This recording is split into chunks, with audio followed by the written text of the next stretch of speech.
Hello friends, कैसे हो आप लोग। आज के वीडियो में हम अपाचे मावन को समझने वाले हैं। अपाचे मावन एक बिल्ड टूल है।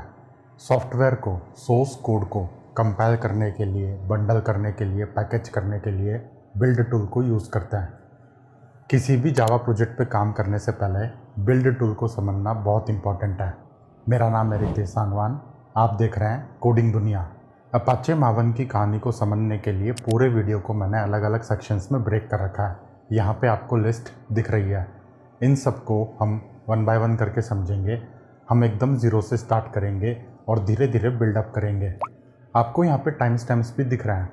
टाइम स्टैम्प के बेसिस पे आप वीडियो में कहीं पे भी जंप कर सकते हो, पर मेरी आपसे रिक्वेस्ट है, वीडियो पूरा देखना, आपको बहुत कुछ नया मिलने वाला है। तो चलिए अब इस वीडियो को स्टार्ट करते हैं फर्स्ट सेक्शन से। व्हाट इज़ मावन। मावन शब्द का मतलब होता है एक्यूमुलेटर ऑफ नॉलेज। मावन एक यिडिश लैंग्वेज वर्ड है। यिडिश लैंग्वेज बहुत सालों पहले सेंट्रल और ईस्टर्न यूरोप में बोली जाती थी। यहूदी या फिर जूइश लोग इस लैंग्वेज को बोलते थे। मावन अपाचे सॉफ्टवेयर फाउंडेशन अम्ब्रेला के अंडर में आता है। अपाचे सॉफ्टवेयर फाउंडेशन एक नॉन प्रॉफिट ऑर्गेनाइजेशन है जिसके अंडर में बहुत सारे open source projects actively develop किए जा रहे हैं। अपाचे मावन एक एग्जांपल है, अपाचे सोलर है, काफका है। ये सारे प्रोजेक्ट्स ओपन सोर्स प्रोजेक्ट्स हैं और अपाचे सॉफ्टवेयर फाउंडेशन इनको हेल्प करता है डेवलप करने के लिए। अपाचे मावन भी एक ओपन सोर्स टूल है। आप इसको अपने प्रोजेक्ट के अंदर यूज़ कर सकते हो, फ्री ऑफ कॉस्ट यूज़ कर सकते हो, कमर्शियल पर्पसेस के लिए यूज़ कर सकते हो। मावन को बनाने के पीछे की कहानी क्या है, थोड़ा सा उस पर फोकस करता है। मावन को इसलिए डेवलप किया गया ताकि जकार्ता टरबाइन प्रोजेक्ट के बिल्ड प्रोसेस को सिंप्लीफाई किया जा सके। जकार्ता टरबाइन प्रोजेक्ट एक बहुत ही बड़ा और कॉम्प्लेक्स प्रोजेक्ट है। इसके अंडर में बहुत सारे सब प्रोजेक्ट्स आते हैं। जकार्ता टरबाइन प्रोजेक्ट को बिल्ड करने के लिए अलग अलग सब प्रोजेक्ट्स को बिल्ड करना पड़ता था। फिर सारे बिल्ड्स को एक साथ कंबाइन करो, सिंगल आर्टिफैक्ट बनाओ, डिप्लॉय करो। You can imagine it was nightmare for developers. ये सभी प्रॉब्लम्स को फिक्स करने के लिए मावन का डेवलपमेंट स्टार्ट हुआ और आज के टाइम पे मावन एक बहुत ही popular open source build tool है। मावन को यूज़ करके आप कोई भी जावा प्रोजेक्ट को बिल्ड कर सकते हो। मावन एक मॉडर्न बिल्ड टूल है। मावन के आने से पहले मोस्टली आंट को यूज़ किया जाता था। आंट और मावन के अंदर एक बहुत ही मेजर डिफरेंस है। आंट को यूज़ करने के टाइम पे आपको दो चीज़ों को स्पेसिफाई करना मैंडेटरी था, what to do and how to do. जैसे फॉर एग्जांपल अगर आपको कोड को कंपाइल करना है तो आप आंट के अंदर इस तरीके से एक टास्क को डिफाइन करोगे। यहाँ पे मैंने व्हाट टू डू स्पेसिफाई कर रखा है। व्हाट टू डू क्या है? कोड को कंपाइल करना। टास्क के अंदर मैंने ये स्पेसिफाई कर रखा है कि कंपाइल कैसे करना है। जावा कंपाइलर कमांड को रन करो, या आपकी सोर्स डायरेक्टरी है या आपकी आउटपुट डायरेक्टरी है। कहने का मतलब है आंट को यूज़ करने के लिए दोनों चीज़ों को स्पेसिफाई करना है, what to do and how to do. Maven को यूज़ करने के टाइम पे हमें सिर्फ व्हाट टू डू स्पेसिफाई करने की ज़रूरत होती है। जैसे अगर आपको कोड को कंपाइल करना है तो मावन के अंदर आप सिंपल mvn कंपाइल कमांड को रन करोगे। हमने यहाँ पे व्हाट टू डू स्पेसिफाई करा है। हाउ टू डू, कोड को कैसे कंपाइल करना है, ये मावन अपने आप फिगर आउट करता है। हमें मावन को बताने की ज़रूरत नहीं होती है। मावन के आने के बाद डेवलपर्स की लाइफ बहुत ही आसान हो गई है।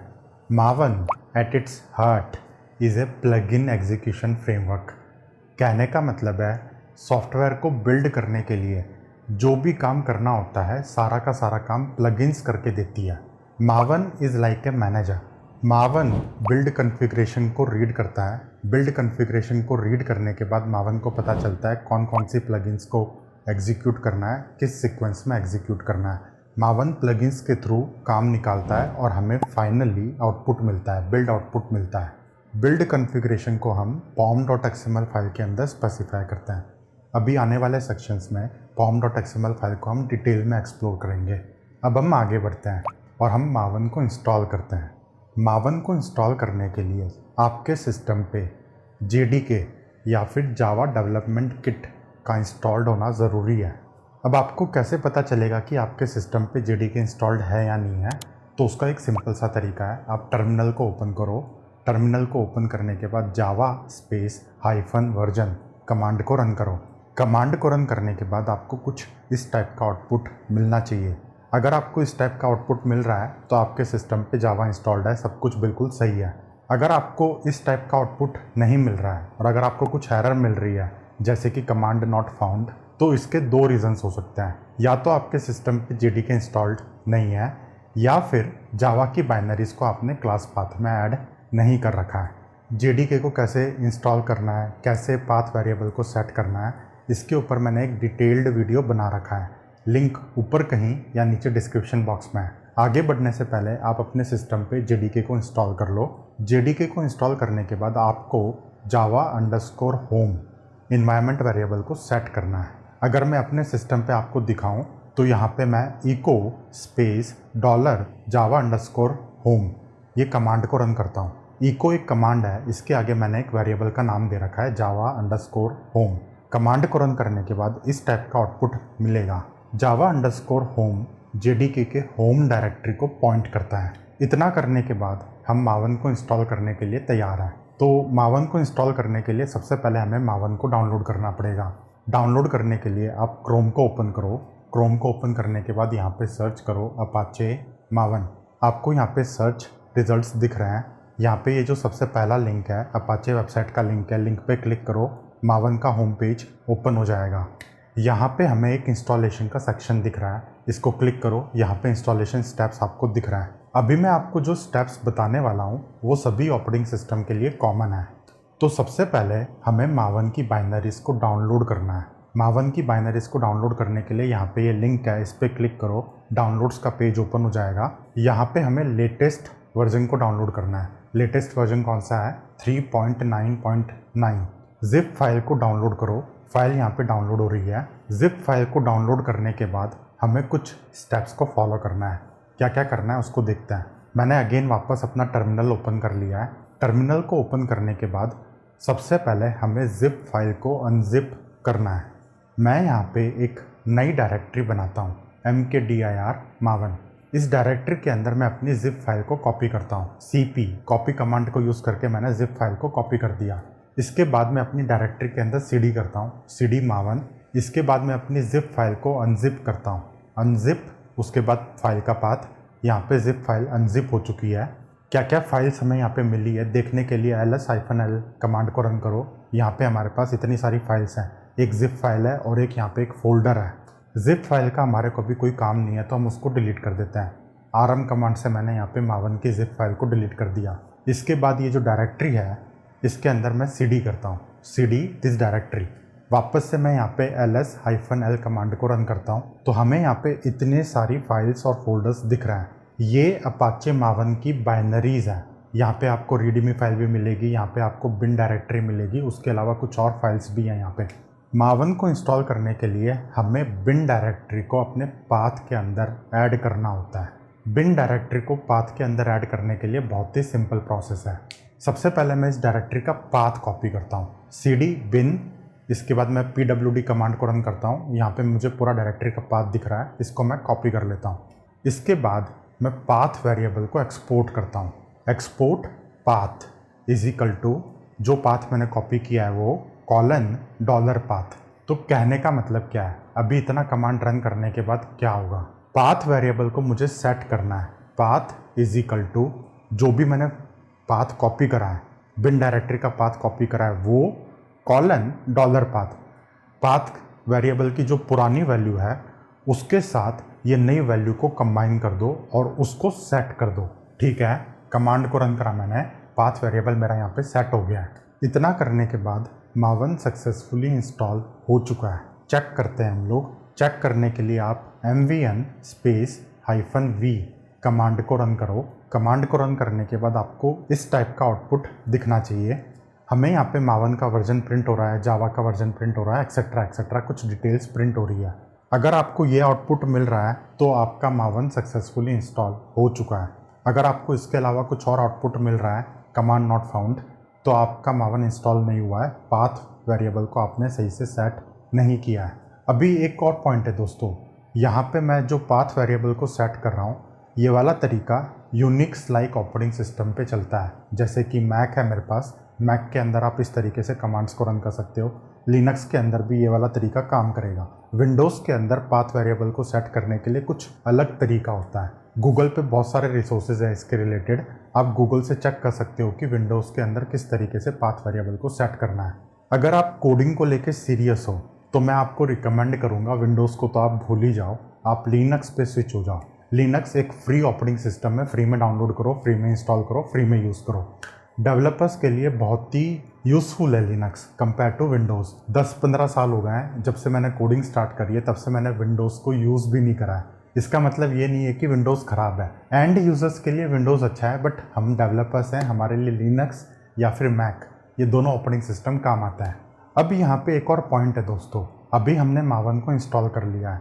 अगर मैं अपने टर्मिनल को क्लोज़ कर देता हूँ, ठीक है, टर्मिनल को मैंने क्लोज़ कर दिया। अब अगर मैं वापस से टर्मिनल को ओपन करता हूँ, करा मैंने यहाँ पे ओपन।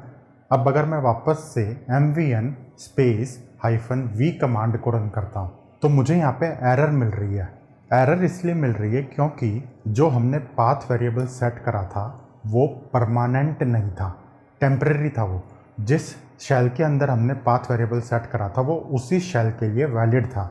अगर आपको परमानेंटली पाथ वेरिएबल को सेट करना है तो इसके लिए बैश प्रोफाइल फाइल्स होती हैं।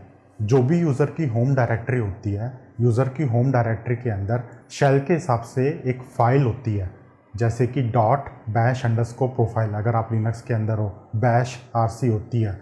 अगर मैं मैक के अंदर हूँ तो यहाँ पे एक फ़ाइल होती है zshrc।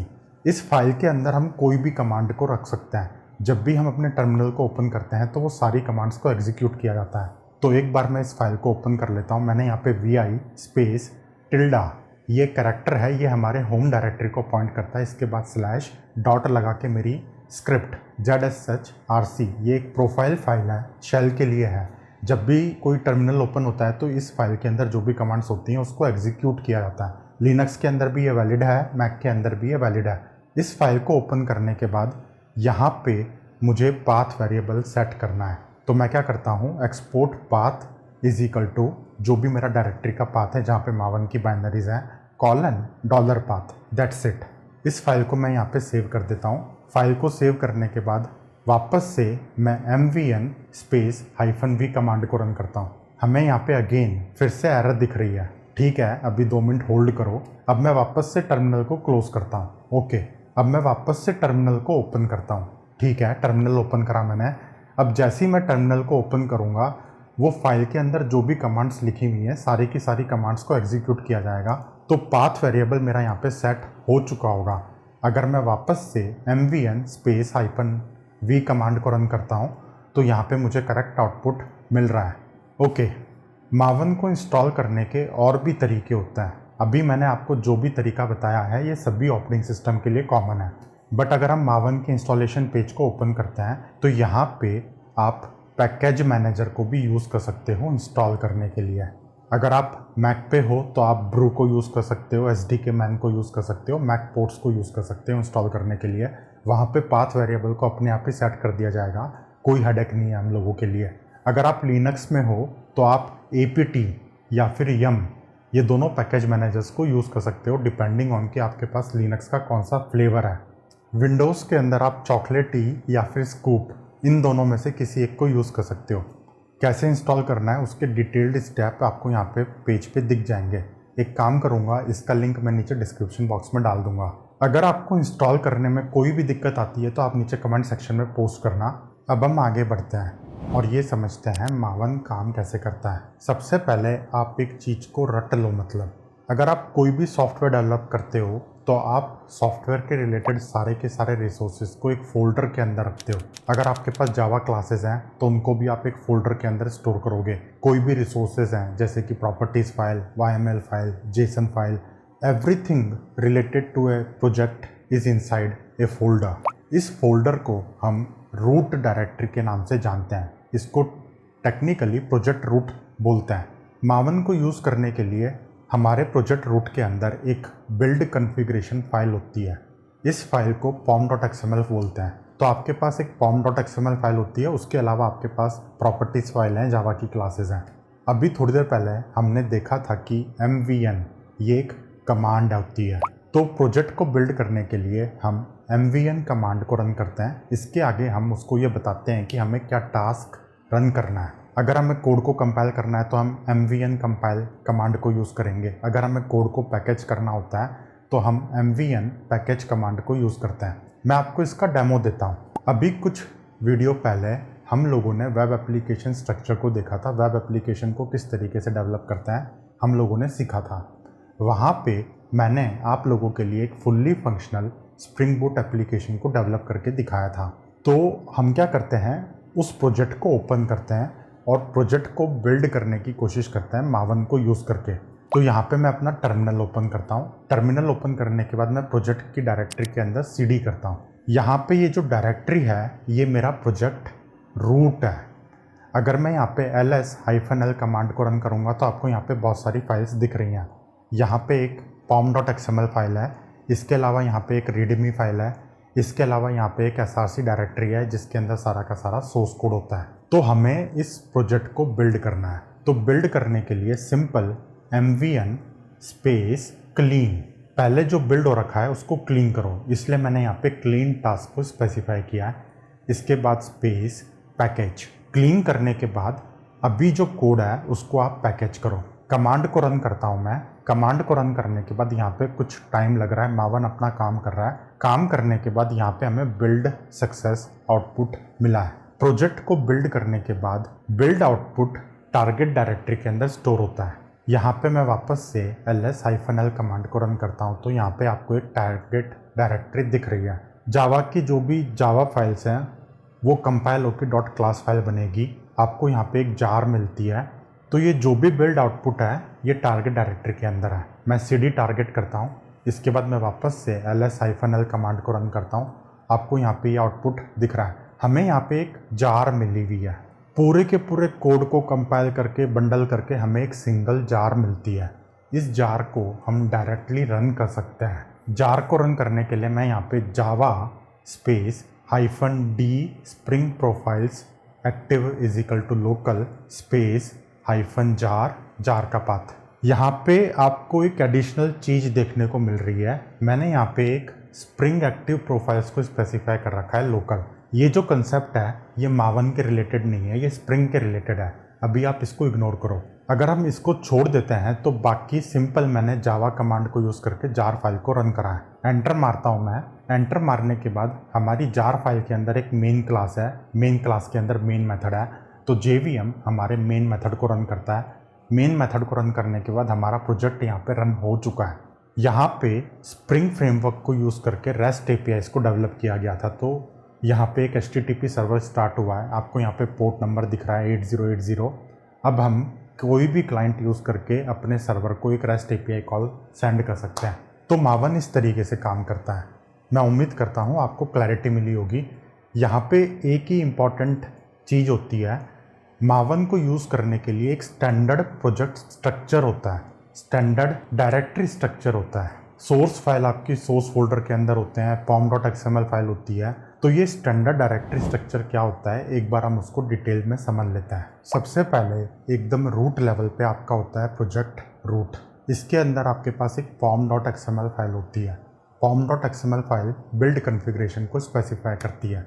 फिर यहाँ पे होती है एक src डायरेक्टरी।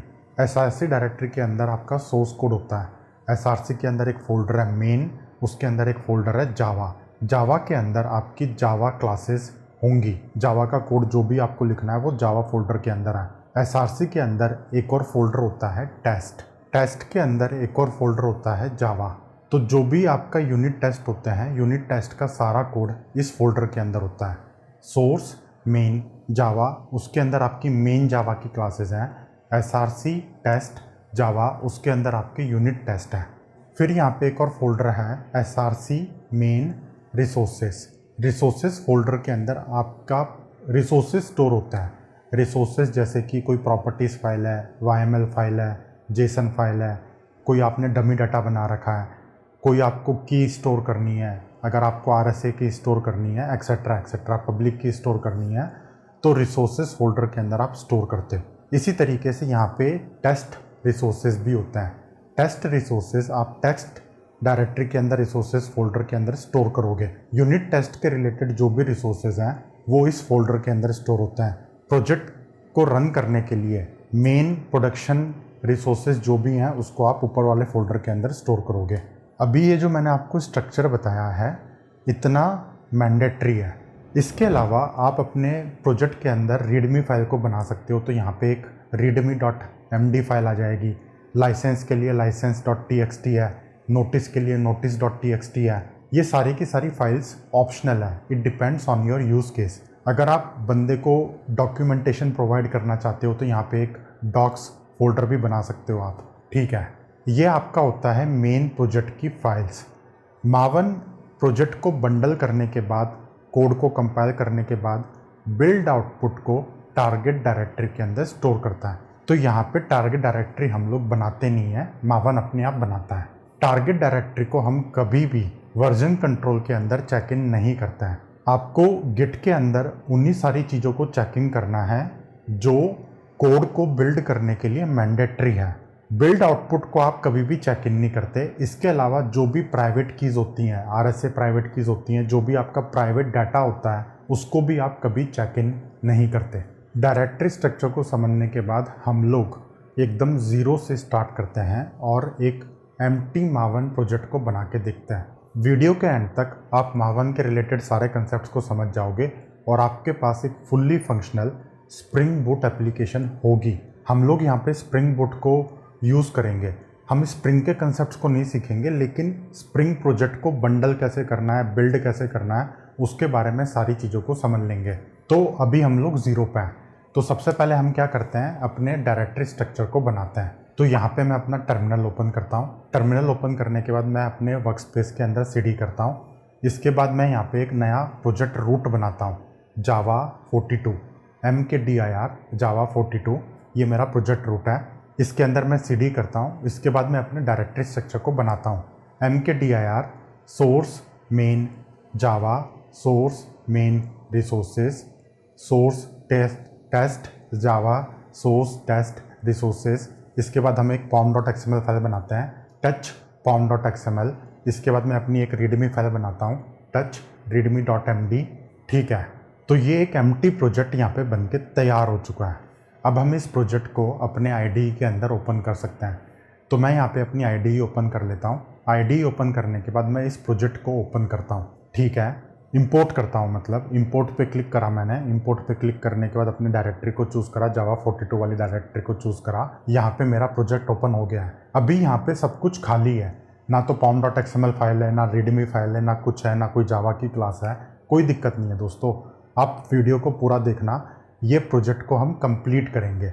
इसके अंदर हम pom.xml फाइल को बनाना शुरू करेंगे। इसके अंदर हम एक सिंपल एप्लीकेशन क्लास बनाएंगे, उसके अंदर हम एक स्प्रिंग बूट एप्लीकेशन को स्टार्ट करेंगे, ठीक है।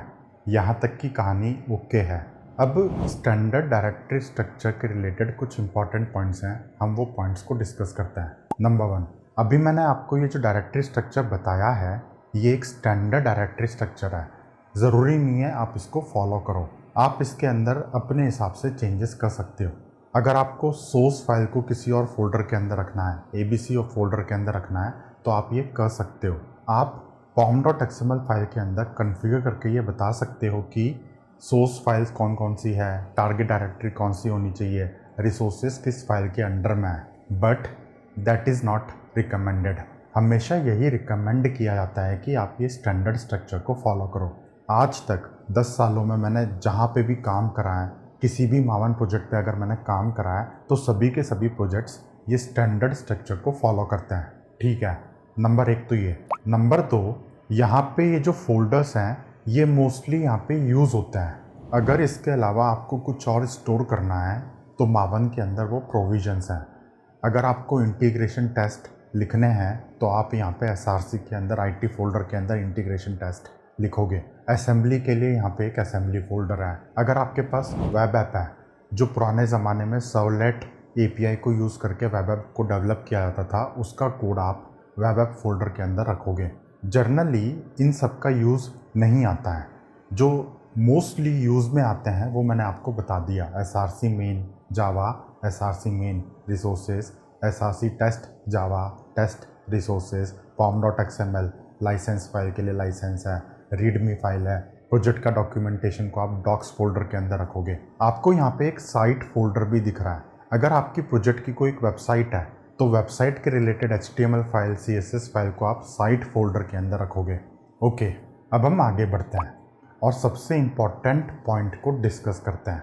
pom.xml फाइल को डिस्कस करते हैं डिटेल में। pom की फुल फॉर्म होती है प्रोजेक्ट ऑब्जेक्ट मॉडल। पूरे के पूरे प्रोजेक्ट को मावन एक ऑब्जेक्ट की तरह ट्रीट करता है, उसके हिसाब से मावन काम करता है।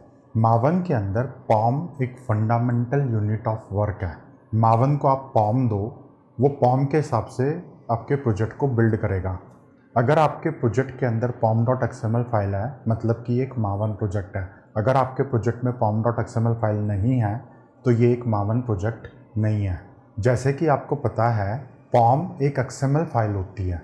XML के अंदर हम अपने बिल्ड कॉन्फ़िगरेशन को स्पेसिफाई करते हैं। प्रोजेक्ट के रिलेटेड जो भी मेटा डाटा होता है, क्या क्या डिपेंडेंसीज है मेरी, प्रोजेक्ट को बिल्ड कैसे करना है, प्रोजेक्ट का नाम क्या है, प्रॉपर्टीज़ क्या है, जावा का कौन सा वर्जन यूज़ करना है, ये सारी चीज़ों को pom.xml फाइल के अंदर लिखते हैं। तो अभी हम इसको वन बाय वन करके समझते हैं pom.xml फाइल के अंदर क्या क्या एलिमेंट्स होते हैं। मैं यहाँ पे एक सैम्पल प्रोजेक्ट को ओपन कर रहा हूँ। मैंने यहाँ पे अपनी आईडी ओपन कर ली है। आईडी ओपन करने के बाद मैं यहाँ पे 37 वीडियो के अंदर जो हमने स्प्रिंग बूट एप्लीकेशन बनाई थी उसकी pom.xml फाइल को मैंने यहाँ पे ओपन कर लिया। अब इसके अंदर हमने कुछ लिखा हुआ है तो उसको समझते हैं कि हर एक चीज़ का मतलब क्या होता है। pom.xml फाइल के अंदर आप जो भी प्रोजेक्ट के बिल्ड कॉन्फ़िगरेशन को लिखते हो उसको आप प्रोजेक्ट एक रूट एलिमेंट होता है उसके अंदर लिखते हो। तो यहाँ पे भी मैंने एक प्रोजेक्ट रूट एलिमेंट को बना रखा है, स्पेसिफाई कर रखा है। ये उसका स्टार्ट टोकन है XML के अंदर। और फाइल के नीचे अगर आप सबसे नीचे जाओगे तो यहाँ पे प्रोजेक्ट एंड कर रखा है मैंने। तो प्रोजेक्ट को स्टार्ट करा, प्रोजेक्ट को एंड करा, उसके बीच में आप प्रोजेक्ट की डिटेल को बताओगे। आर्टिफैक्ट आईडी क्या होता है, वर्जन क्या है, डिपेंडेंसी क्या है, एक्सेट्रा एक्सेट्रा। यहाँ पे सबसे पहले मैंने XML स्कीमा को डिफाइन कर रखा है। XML फाइल के अंदर एक स्कीमा होता है। स्कीमा का मतलब ये है कि इस वाले एलिमेंट के अंदर आप ये वाला एलिमेंट रख सकते हो, इस वाले एलिमेंट के अंदर आप ये वाला एलिमेंट नहीं रख सकते। तो ये सारी की सारी चीज़ें स्कीमा के अंदर डिफाइंड होती हैं। तो मावन प्रोजेक्ट पॉम को फॉलो कर रहा है तो पॉम के करस्पॉन्डिंग भी एक स्कीमा होता है। वो स्कीमा यहाँ पे हमने ऊपर बता रखा है। जितने भी मावन प्रोजेक्ट होते हैं सभी के अंदर ये कॉमन चीज़ है। इसके बाद हमने यहाँ पे मॉडल वर्जन को दिखा रखा है 4.0.0। पॉम के करस्पॉन्डिंग क्या वर्जन है, मतलब कौन से वर्जन का पॉम हम यूज़ कर रहे हैं। आप यहाँ पे इमेजिन करो मावन को पिछले 10-15 सालों से डेवलप किया जा रहा है। तो 10-15 सालों के अंदर पॉम के अंदर भी कुछ कुछ चेंजेस हुए होंगे। पहले इस चीज़ की ज़रूरत नहीं होगी, बाद में उस चीज़ की ज़रूरत होगी। तो उसके करस्पॉन्डिंग भी पॉम के वर्जन्स डिफाइंड है कि मैं किस मॉडल को फॉलो करके अपना पॉम लिख रहा हूँ। मैंने यहाँ पे 4.0.0 वर्जन स्पेसिफाई कर रखा है। तो जब मावन हमारे पॉम फाइल को रीड करेगा तो वो 4.0.0 वर्जन के करस्पॉन्डिंग रीड करेगा। इसके बाद आता है ग्रुप आईडी। ग्रुप आईडी हमारे प्रोजेक्ट का ग्रुप क्या है उसको डिफाइन करता है। अगर हम एक कंपनी के अंदर काम करते हैं तो कंपनी के अंदर मल्टीपल प्रोजेक्ट्स हो सकते हैं, तो वो सारे प्रोजेक्ट्स का एक कॉमन ग्रुप होता है। तो यहाँ पे हम रिवर्स डोमेन नेम के फॉर्म में अपने ग्रुप को स्पेसिफाई करते हैं। यहाँ पे जैसे मैंने com.codingdunia लिखा हुआ है, एक्चुअल में डोमेन क्या होगा codingdunia.com। तो उसको रिवर्स डोमेन नेम के फॉर्म में अगर हम लिखेंगे तो इस तरीके से लिखेंगे com.codingdunia। ये मेरा एक ग्रुप है, ग्रुप आईडी है ये। इसके बाद आता है आपका आर्टिफैक्ट आईडी। एक ग्रुप के अंदर मल्टीपल प्रोजेक्ट्स हो सकते हैं, तो आर्टिफैक्ट आईडी किसी एक सिंगल प्रोजेक्ट को आइडेंटिफाई करता है। तो यहाँ पे मैंने अपनी आर्टिफैक्ट आईडी को स्पेसिफाई कर रखा है। इसके बाद आता है आपका वर्जन। मेरे ये प्रोजेक्ट का वर्जन कौन सा है, 1.0.0। आप यहाँ पे अपने हिसाब से वर्जन को अपग्रेड कर सकते हो। अगर आपके एप्लीकेशन के अंदर कोई बग आ गया, आपने बग को फिक्स करा, तो आप अपने वर्जन को अपग्रेड कर दोगे। इसके बाद आता है यहाँ पे एक पेरेंट एलिमेंट। मेरे प्रोजेक्ट का पेरेंट कौन सा है उसको मैंने यहाँ पे स्पेसिफाई कर रखा है। अभी हम पेरेंट वाले एलिमेंट को थोड़ा डिटेल में एक्सप्लोर करेंगे। pom.xml फाइल एक इनहेरिटेंस को फॉलो करती है। तो वो इनहेरिटेंस क्या है अगले सेक्शन में समझेंगे। बट मेरा यहाँ पे पेरेंट मैंने स्प्रिंग बूट पेरेंट को स्पेसिफाई कर रखा है। इसके बाद मैंने यहाँ पे अपनी प्रॉपर्टीज़ को स्पेसिफाई कर रखा है। प्रॉपर्टीज़ की वैल्यू पेयर होती हैं, तो ये एक की है, इसके करस्पॉन्डिंग ये एक वैल्यू है, ये एक की है, इसके करस्पॉन्डिंग एक वैल्यू है।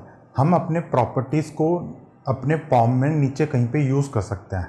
एक बार मैंने कॉमन प्रॉपर्टी डिफाइन कर दी, उसके बाद उसको मैं 5-10 बार कहीं पे भी यूज़ करना चाहूँ तो कर सकता हूँ। इसके बाद मैंने यहाँ पे डिपेंडेंसीज सेक्शन को बना रखा है। डिपेंडेंसीज के अंदर हम अपने प्रोजेक्ट की डिपेंडेंसी को स्पेसिफाई करते हैं। मैंने यहाँ पे स्प्रिंग बूट की डिपेंडेंसी को बता रखा है, स्पेसिफाई कर रखा है। इसके अलावा मेरे पास और भी बहुत सारी डिपेंडेंसीज हैं। अभी पुराने वीडियो में हम लोगों ने जेसन को हैंडल करना सीखा था, तो जैक्सन हमारे लिए एक डिपेंडेंसी होती है। तो अगर हमें जैक्सन को यूज़ करना है तो उसको भी हम डिपेंडेंसी वाले सेक्शन में स्पेसिफाई करते हैं। डिपेंडेंसी के बाद यहाँ पे एक बिल्ड एलिमेंट है। बिल्ड एलिमेंट के अंदर हम अपने बिल्ड कॉन्फ़िगरेशन को बताते हैं, कौन कौन सी प्लगइन्स को हमें यूज़ करना है, प्लगइन्स को कैसे यूज़ करना है, प्लगइन्स को कैसे कॉन्फ़िगर करना है। ये सारी चीज़ों को हम बिल्ड सेक्शन के अंदर बताते हैं। अभी थोड़ी देर में हम लोग इसके ऊपर और डिटेल में डिस्कशन करेंगे, प्लगइन्स को कैसे यूज़ करते हैं, प्लगइन्स होती क्या है इन द फर्स्ट प्लेस। ये सारी चीज़ों को हम डिटेल में एक्सप्लोर करेंगे। तो ये एक सिंपल सा pom.xml फाइल है। इसके अंदर आपकी डिपेंडेंसीज होती है, आपका group ID, version artifact ID, build configuration होता है, प्लगइन्स एलिमेंट होते हैं।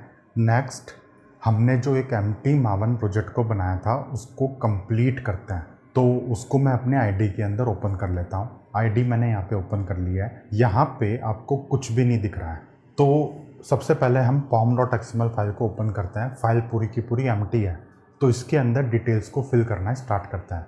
सबसे पहले मैंने यहाँ पे XML स्कीमा को डिफाइन कर दिया। इसके बाद मैं अपने प्रोजेक्ट एलिमेंट को बनाता हूँ। प्रोजेक्ट के अंदर मैं यहाँ पे अपने मॉडल वर्जन को स्पेसिफाई करता हूँ 4.0.0। इसके बाद मैं अपने ग्रुप आईडी को स्पेसिफाई करता हूँ। ग्रुप आईडी क्या है, com.codingdunia। इसके बाद मैं अपने आर्टिफैक्ट आईडी को स्पेसिफाई करता हूँ। आर्टिफैक्ट आईडी मैं यहाँ पे क्या स्पेसिफाई करूँगा, जावा 42। इसके बाद वर्जन 1.0.0। अभी हम लोग यहाँ पे पेरेंट एलिमेंट को यूज़ नहीं करेंगे, हमें पेरेंट की ज़रूरत नहीं है इस प्रोजेक्ट के लिए। इसके बाद मैं अपने डिपेंडेंसीज सेक्शन को बनाता हूँ। एम्प्टी डिपेंडेंसीज हैं फ़िलहाल के लिए। इसके बाद मैं अपने बिल्ड सेक्शन को बनाता हूँ। बिल्ड भी फ़िलहाल के लिए एम्प्टी है। अब हम इसके अंदर एक जावा क्लास बनाते हैं। तो यहाँ पे SRC पे जाता हूँ मैं। SRC पे जाने के बाद राइट क्लिक करता हूँ, न्यू जावा क्लास, और जावा क्लास को मैं एक पैकेज के अंदर रखूँगा। पैकेज मेरा यहाँ पे क्या होगा, ग्रुप आईडी और आर्टिफैक्ट आईडी दोनों को कंबाइन कर देंगे तो वो मेरा पैकेज नेम है। तो यहाँ पे com.codingdunia.java42 ये मेरा पैकेज नेम है। इसके अंदर मेरे क्लास का नाम क्या है, एप्लीकेशन है। एंटर मारूंगा, मेरी यहाँ पे एक एप्लीकेशन क्लास बन गई है। अब इसके अंदर हम लोग एक मेन मेथड बनाते हैं, public static void main. Main method के अंदर मैं system.out.println करके लिखता हूँ, hello world this is a मावन प्रोजेक्ट। ओके, अभी हम इस एप्लीकेशन को रन नहीं कर सकते। अगर हम इसको रन करने जाएंगे तो 1-2 एरर मिलेगी हमें। उसके लिए हमें अपने बिल्ड को कॉन्फ़िगर करना है कि हमें कैसे बिल्ड करना है प्रोजेक्ट को। तो उसके लिए आपको बिल्ड लाइफ साइकिल को सीखना ज़रूरी है। तो आने वाले सेक्शन में हम लोग बिल्ड लाइफ साइकिल को सीखेंगे। फ़िलहाल के लिए हम लोग pom.xml को डिटेल में समझते हैं। मैंने आपको बताया था कि pom.xml बेसिकली इनहेरिटेंस को फॉलो करती है। मावन इस तरीके से बनाया गया है कि pom.xml किसी एक पेरेंट पॉम को एक्सटेंड कर सकती है। तो आपके प्रोजेक्ट के अंदर आप जो भी pom.xml फाइल बनाते हो, सभी की सभी pom.xml फाइल एक सुपर पॉम को एक्सटेंड करती है। ये बाय डिफ़ॉल्ट होता है। सुपर पॉम के अंदर डिफ़ॉल्ट चीज़ें स्पेसिफाई कर रखी हैं। हम ये सुपर पॉम को ओपन करके देख सकते हैं। आप क्रोम को ओपन करो। क्रोम को ओपन करने के बाद आप यहाँ पे गूगल पे सर्च करो मावन सुपर पॉम। आपको यहाँ पे रिज़ल्ट दिख रहा है। फर्स्ट रिज़ल्ट पे आप क्लिक करोगे तो ये अपाचे की वेबसाइट ओपन हो गई। ये जो आपको यहाँ पे पॉम दिख रही है, ये एक सुपर पॉम है। जो भी दुनिया में मावन प्रोजेक्ट को बनाया जाता है, सभी के सभी प्रोजेक्ट इस पॉम को एक्सटेंड करते हैं, बाय डिफ़ॉल्ट एक्सटेंड करते हैं।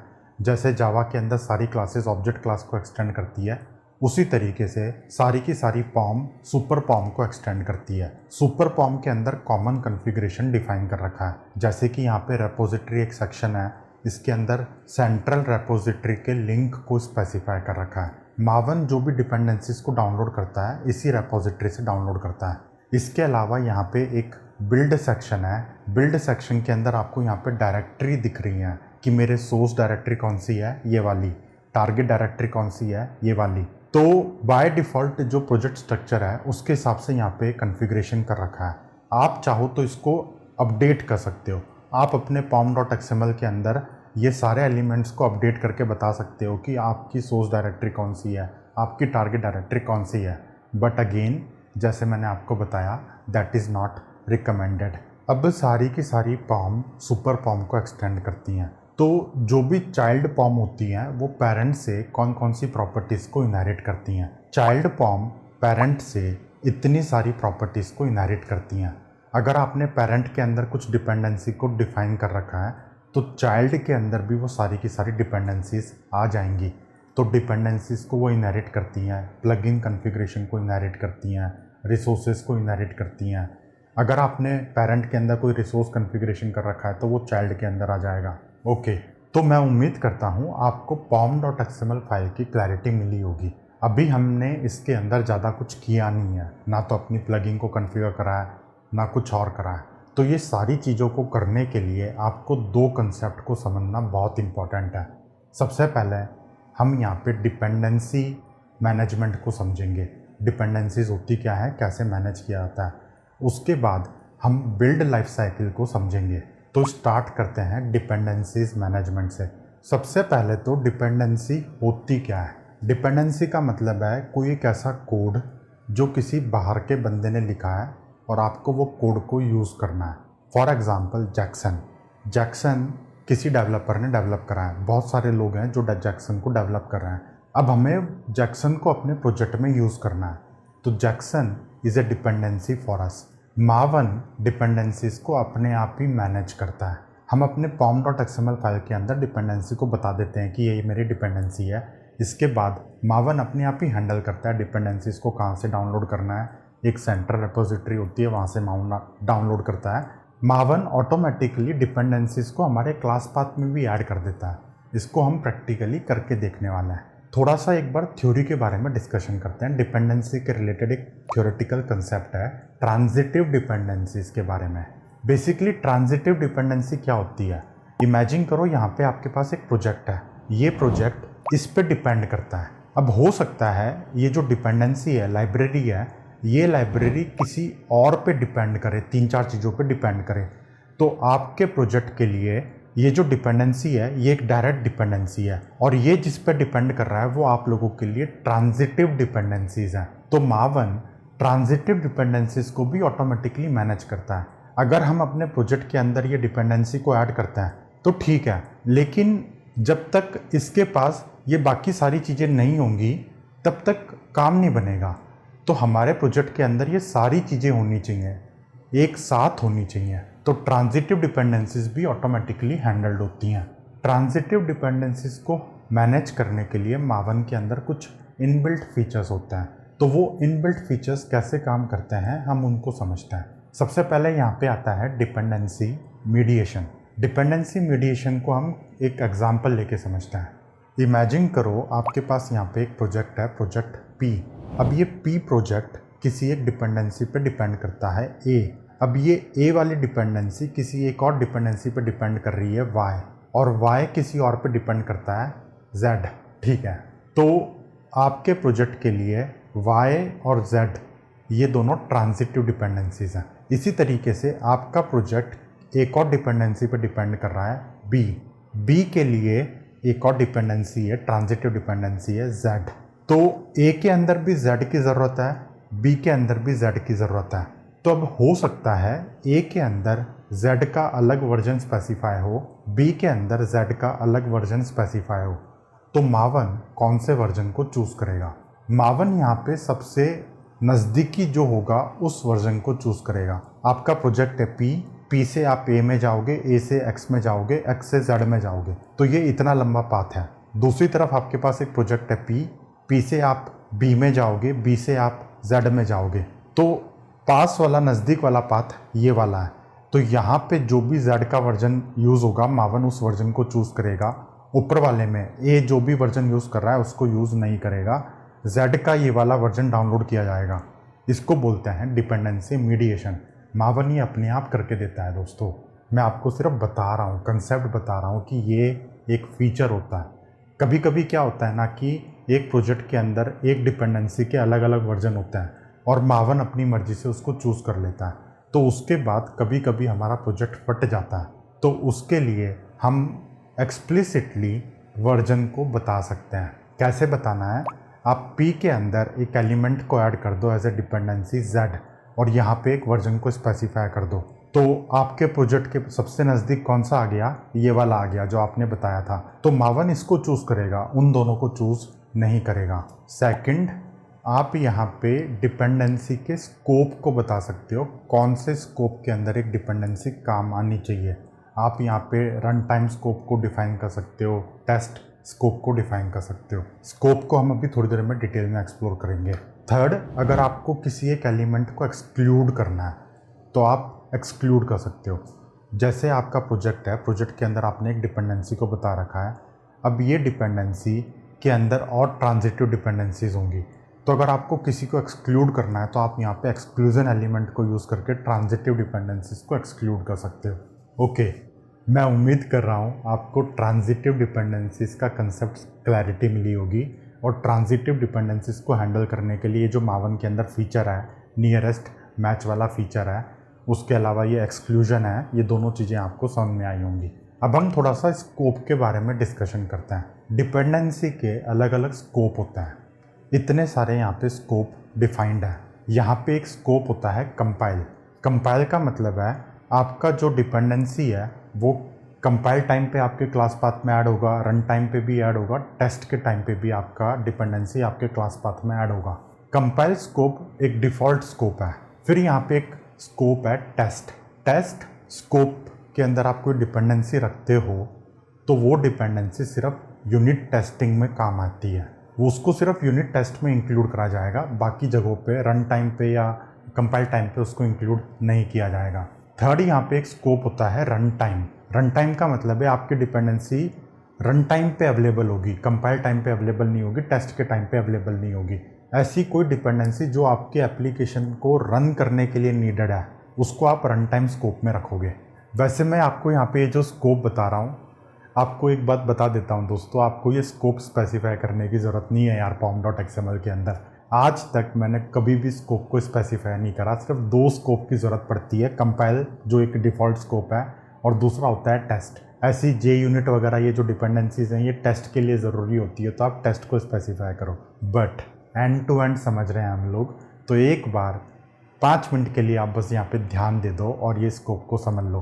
तो कंपाइल होता है, तीनों क्लास पाथ में अवेलेबल है वो, कंपाइल पे भी, टेस्ट पे भी, रन टाइम पे भी। टेस्ट मतलब कि सिर्फ टेस्ट के टाइम पे अवेलेबल है आपकी डिपेंडेंसी, रन टाइम मतलब कि सिर्फ रन टाइम पे अवेलेबल है आपकी डिपेंडेंसी। इसके अलावा यहाँ पे एक होता है प्रोवाइडेड। प्रोवाइडेड का मतलब होता है आपकी डिपेंडेंसी को प्रोवाइड किया जाएगा। कौन प्रोवाइड करता है? फॉर एग्जाम्पल, जैसे आप कोई J2EE एप्लीकेशन बना रहे हो, तो J2EE एप्लीकेशन के अंदर सर्वलेट कंटेनर्स कुछ डिपेंडेंसीज को प्रोवाइड करता है। सर्वलेट API जो है वो सर्वलेट कंटेनर्स प्रोवाइड करता है, तो वो सारी डिपेंडेंसीज को हम प्रोवाइडेड स्कोप में स्पेसिफाई करते हैं। ठीक है, अब मावन ये सारी डिपेंडेंसीज को कहाँ से रिजॉल्व करता है? तो मावन की एक रेपोजिटरी है, इसको बोलते हैं सेंट्रल रेपोजिटरी। मैं आपको इसको खोल के दिखाता हूँ। आप गूगल पे जाओ, क्रोम को ओपन करो, गूगल पे जाओ, गूगल पे सर्च करो मावन सेंट्रल रेपोजिटरी। आपको यहाँ पे रिज़ल्ट दिख रहा है, यहाँ पे फर्स्ट लिंक है, इसको क्लिक करो, ये पेज ओपन हो गया।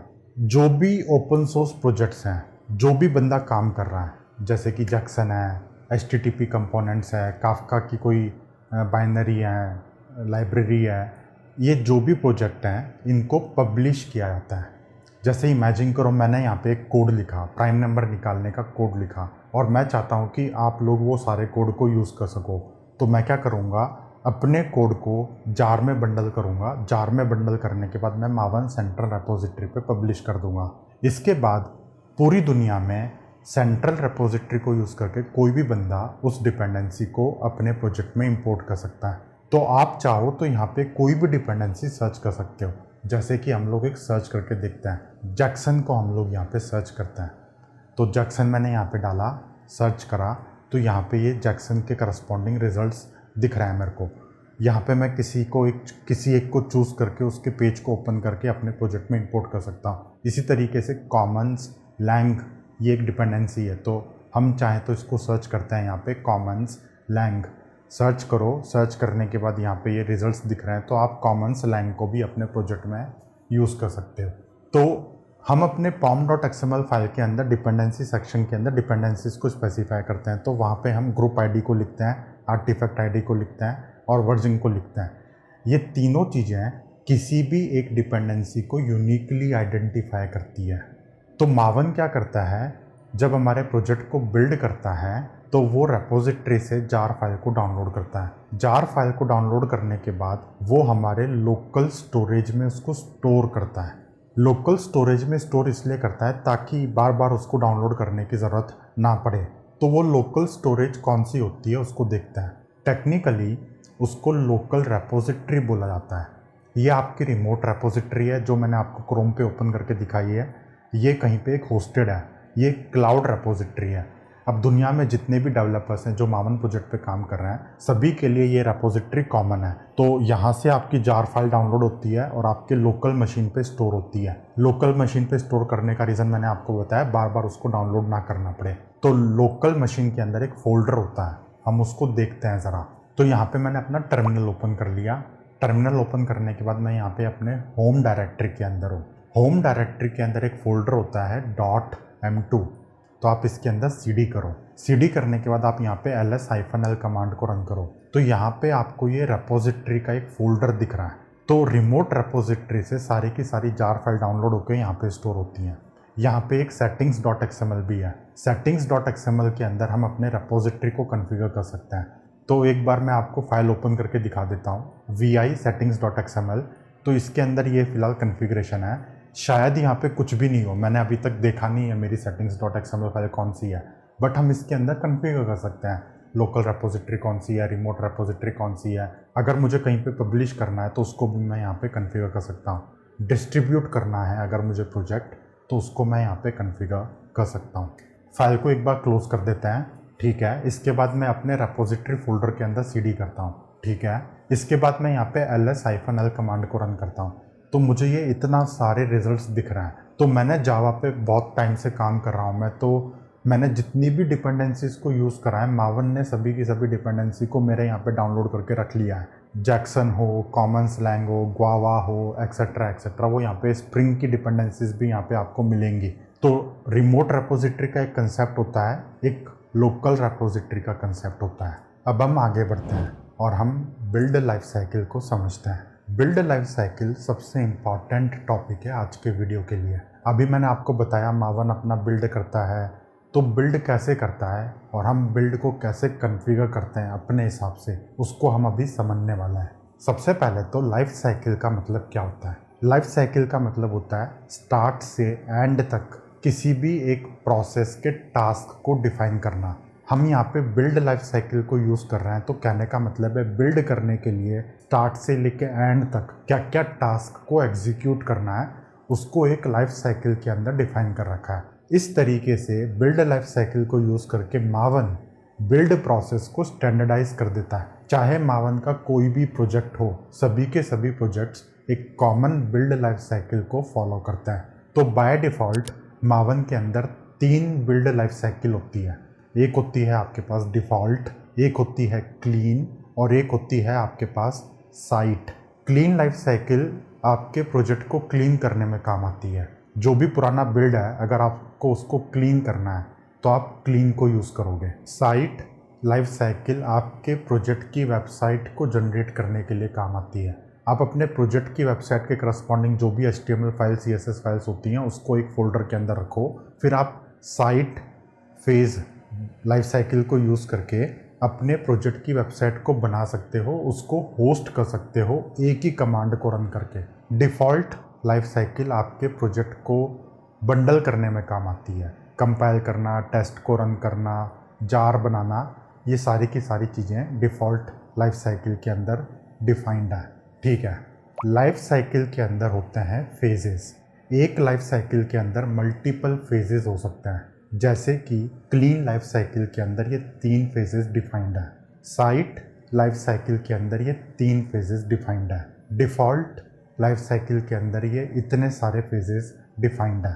फेज़ मतलब कि एक स्टेज। अगर मुझे प्रोजेक्ट को बंडल करना है तो पहले कंपाइल करना पड़ेगा, ये करना पड़ेगा, टेस्ट को रन करना पड़ेगा, तो वो एक स्टेज है मेरी। एक स्टेज मतलब कि एक फेज़, और एक लाइफ साइकिल के अंदर मल्टीपल फेजेस हो सकते हैं। तो क्लीन और साइट के बारे में हम ज़्यादा डिटेल में बात नहीं करेंगे। हम यहाँ पे डिफ़ॉल्ट लाइफ साइकिल को समझते हैं, उसके अंदर कौन कौन से फेजेस होते हैं। डिफ़ॉल्ट लाइफ साइकिल के अंदर इतने सारे फेजेस हैं, मैंने आपको बताया। ये सभी के सभी फेजेस को सिक्वेंशली एग्जीक्यूट किया जाता है। सिक्वेंशली एग्जीक्यूट करने का मतलब है सबसे पहले आपका वैलिडेट फेज़ रन होगा। वैलिडेट फेज़ के अंदर आपके प्रोजेक्ट को वैलिडेट किया जाता है कि आपने pom.xml फाइल बनाई है या नहीं बनाई है। अगर pom.xml फाइल ही नहीं है तो मावन कुछ नहीं कर सकता। Artifact ID, group ID, version, आपने इन चीज़ों को लिखा है या नहीं लिखा है pom.xml फाइल के अंदर। नहीं लिखा है तो दिक्कत वाली बात है, आपको ये तीनों चीज़ों को मैंडेटरीली स्पेसिफाई करना है। इसके अलावा हम वैलिडेट फेज़ के अंदर कुछ और भी कन्फिगर कर सकते हैं। अगर मुझे चेक स्टाइल प्लगइन को यूज़ करना है तो मैं वो काम यहाँ पे कर सकता हूँ। वैलिडेट के बाद आता है कंपाइल। कंपाइल फेज़ के अंदर आपके सोर्स कोड को कंपाइल किया जाएगा। कंपाइल के बाद आता है टेस्ट। टेस्ट के अंदर अगर आपने कोई यूनिट टेस्ट लिखा है तो उनको रन किया जाएगा। टेस्ट के बाद आता है पैकेज। पैकेज के अंदर आपके जार को बनाया जाएगा। जो भी आपने कोड लिखा है वो आपने क्लासेस को कंपाइल करके डॉट क्लास फाइल बन गई। अब सभी की सभी क्लास फाइल को एक सिंगल जार में पैकेज किया जाएगा। पैकेज के बाद आता है वेरीफाई। जो भी पैकेज होने के बाद आपकी जार फाइल बनी है, जार फाइल को वेरीफाई करने का काम होता है वेरीफाई फेज़ के अंदर। हो सकता है कि आपने जो जार फाइल बनाई हो वो करप्ट हो गई हो, तो वो सारी चीज़ों को हम वेरीफाई फेज़ के अंदर कन्फिगर कर सकते हैं। वेरीफाई के बाद आता है इंस्टॉल करना। इंस्टॉल करने का मतलब है आपकी जार फाइल को लोकल रेपोजिटरी के अंदर कॉपी कर दिया जाएगा, लोकल रेपोजिटरी में वो इंस्टॉल हो जाएगी। इंस्टॉल करने के बाद आता है डिप्लॉय। डिप्लॉय करने का मतलब है आपने अपने पैकेज को डिस्ट्रीब्यूट कर दिया। जैसे मैंने आपको बताया, मैंने प्राइम नंबर निकालने का कोड लिखा, तो मैं क्या करूँगा, मावन को यूज़ करूँगा, अपना क्लासेस बनाऊँगा, कोड लिख दिया मैंने, फिर मैंने पैकेज करा। पैकेज करने का मतलब है मेरी जार फाइल बन गई, फिर मैं उसको इंस्टॉल करूँगा तो मेरे लोकल रेपोजिटरी पे चला जाएगा। सबसे लास्ट में मैं उसको डिप्लॉय करूँगा। डिप्लॉय करने का मतलब है मैंने उसको पब्लिश कर दिया, सेंट्रल रेपोजिटरी में पब्लिश कर दिया। एक बार डिप्लॉय करने के बाद जो भी मैंने कोड लिखा है उसको कोई भी देख सकता है। अगर मैं उसको पब्लिकली पब्लिश करता हूँ तो उसको कोई भी देख सकता है, तो वो एक रिमोट रेपोजिटरी में आपकी जार फाइल को पुश कर देगा। डिप्लॉय हम मोस्टली नहीं करते हैं। हम यहाँ पे जैसे कंपनी में काम कर रहे हैं, कोई वेब ऐप बना रहे हैं, रेस्ट एपीआई बना रहे हैं, तो हम उसको डिप्लॉय फेज़ को रन नहीं करते हैं। हम अपने जार को किसी को देते नहीं हैं, हम उसको सिर्फ पैकेज करते हैं। पैकेज करने के बाद हम वो जार को अपने सर्वर पे रन करते हैं। जैसे ज़ोमैटो का जो भी कोड होगा, ज़ोमैटो के बंदों ने लिखा, उन्होंने उसको पैकेज करा। पैकेज करने के बाद वो ज़ोमैटो के सर्वर पे चल रहा है, वो पब्लिकली अवेलेबल नहीं है, मैं जाके ज़ोमैटो का कोड नहीं देख सकता। ओके, तो ये इतने सारे फेजेस होते हैं डिफ़ॉल्ट लाइफ साइकिल के अंदर, और मैंने आपको बताया सभी के सभी फेजेस को सिक्वेंशली एग्जीक्यूट किया जाता है, 1 बाय 1 करके एग्जीक्यूट किया जाता है। अगर मुझे पैकेज को एग्जीक्यूट करना है, पैकेज फेज़ को एग्जीक्यूट करना है, तो पैकेज से पहले जो भी फेजेस हैं सभी फेजेस को रन किया जाएगा। पहले आपका वैलिडेट रन होगा, वैलिडेट के बाद आपका कंपाइल होगा, कंपाइल के बाद टेस्ट होगा, टेस्ट के बाद पैकेज रन होगा। मैंने पैकेज को रन करा है तो पैकेज से पहले जो भी फेजेस आना है सभी फेजेस को एग्जीक्यूट किया जाएगा। मावन करता है ये। अगर मैं यहाँ पे डिप्लॉय करता हूँ तो डिप्लॉय से पहले जितने भी फेजेस हैं सभी फेजेस को एग्जीक्यूट किया जाएगा, उसके बाद डिप्लॉय को एग्जीक्यूट किया जाएगा। सिक्वेंशली ऑर्डर में होता है, ये इसी ऑर्डर में होता है जो ऑर्डर आपको यहाँ पे दिख रहा है। चलो ठीक है, मैं उम्मीद करता हूँ आपको बिल्ड लाइफ साइकिल की क्लैरिटी मिली होगी। अब हम इसको एग्जीक्यूट कैसे करते हैं, तो हम लोग mvn कमांड को रन करते हैं। mvn कमांड के आगे हम उसको फेज़ देते हैं कि कौन से फेज़ को रन करना है। अगर मुझे अपने कोड को पैकेज करना है तो मैं mvn पैकेज ये कमांड लिखूंगा, एंटर मारूंगा, तो mvn मावन कमांड है, उसके आगे मैंने फेज़ बता दिया कि भाई पैकेज करना है। तो पैकेज करने के लिए जो भी उसको एग्जीक्यूट करना है, वैलिडेट, कंपाइल, टेस्ट, वो करेगा, उसके बाद पैकेज करेगा। हम यहाँ पे कमांड लाइन पे मल्टीपल फेजेस को भी स्पेसिफाई कर सकते हैं, जैसे कि mvn क्लीन पैकेज। तो यहाँ पे मैंने 2 फेजेस को स्पेसिफाई कर रखा है। तो पहले मेरा कोड क्लीन होगा, क्लीन होने के बाद वो पैकेज होगा। अभी मैंने आपको ये जो बताया है ये तो बेसिक्स है, आपको यूट्यूब पे ये कहीं पे भी मिल जाएगा। लेकिन अभी मैं आपको जो बताने वाला हूँ वो कुछ एडवांस्ड चीज़ें हैं, वो आपको यूट्यूब पे कहीं पे भी नहीं मिलेगा। तो उसको डिस्कस करते हैं। एक फेज़ के अंदर मल्टीपल गोल्स होते हैं। एक फेज़ है जैसे कि क्लीन करने का एक फेज़ है, पैकेज करने का एक फेज़ है। अब पैकेज करने के लिए मल्टीपल टास्क एग्जीक्यूट हो सकता है, मतलब ज़रूरत पड़ सकती है।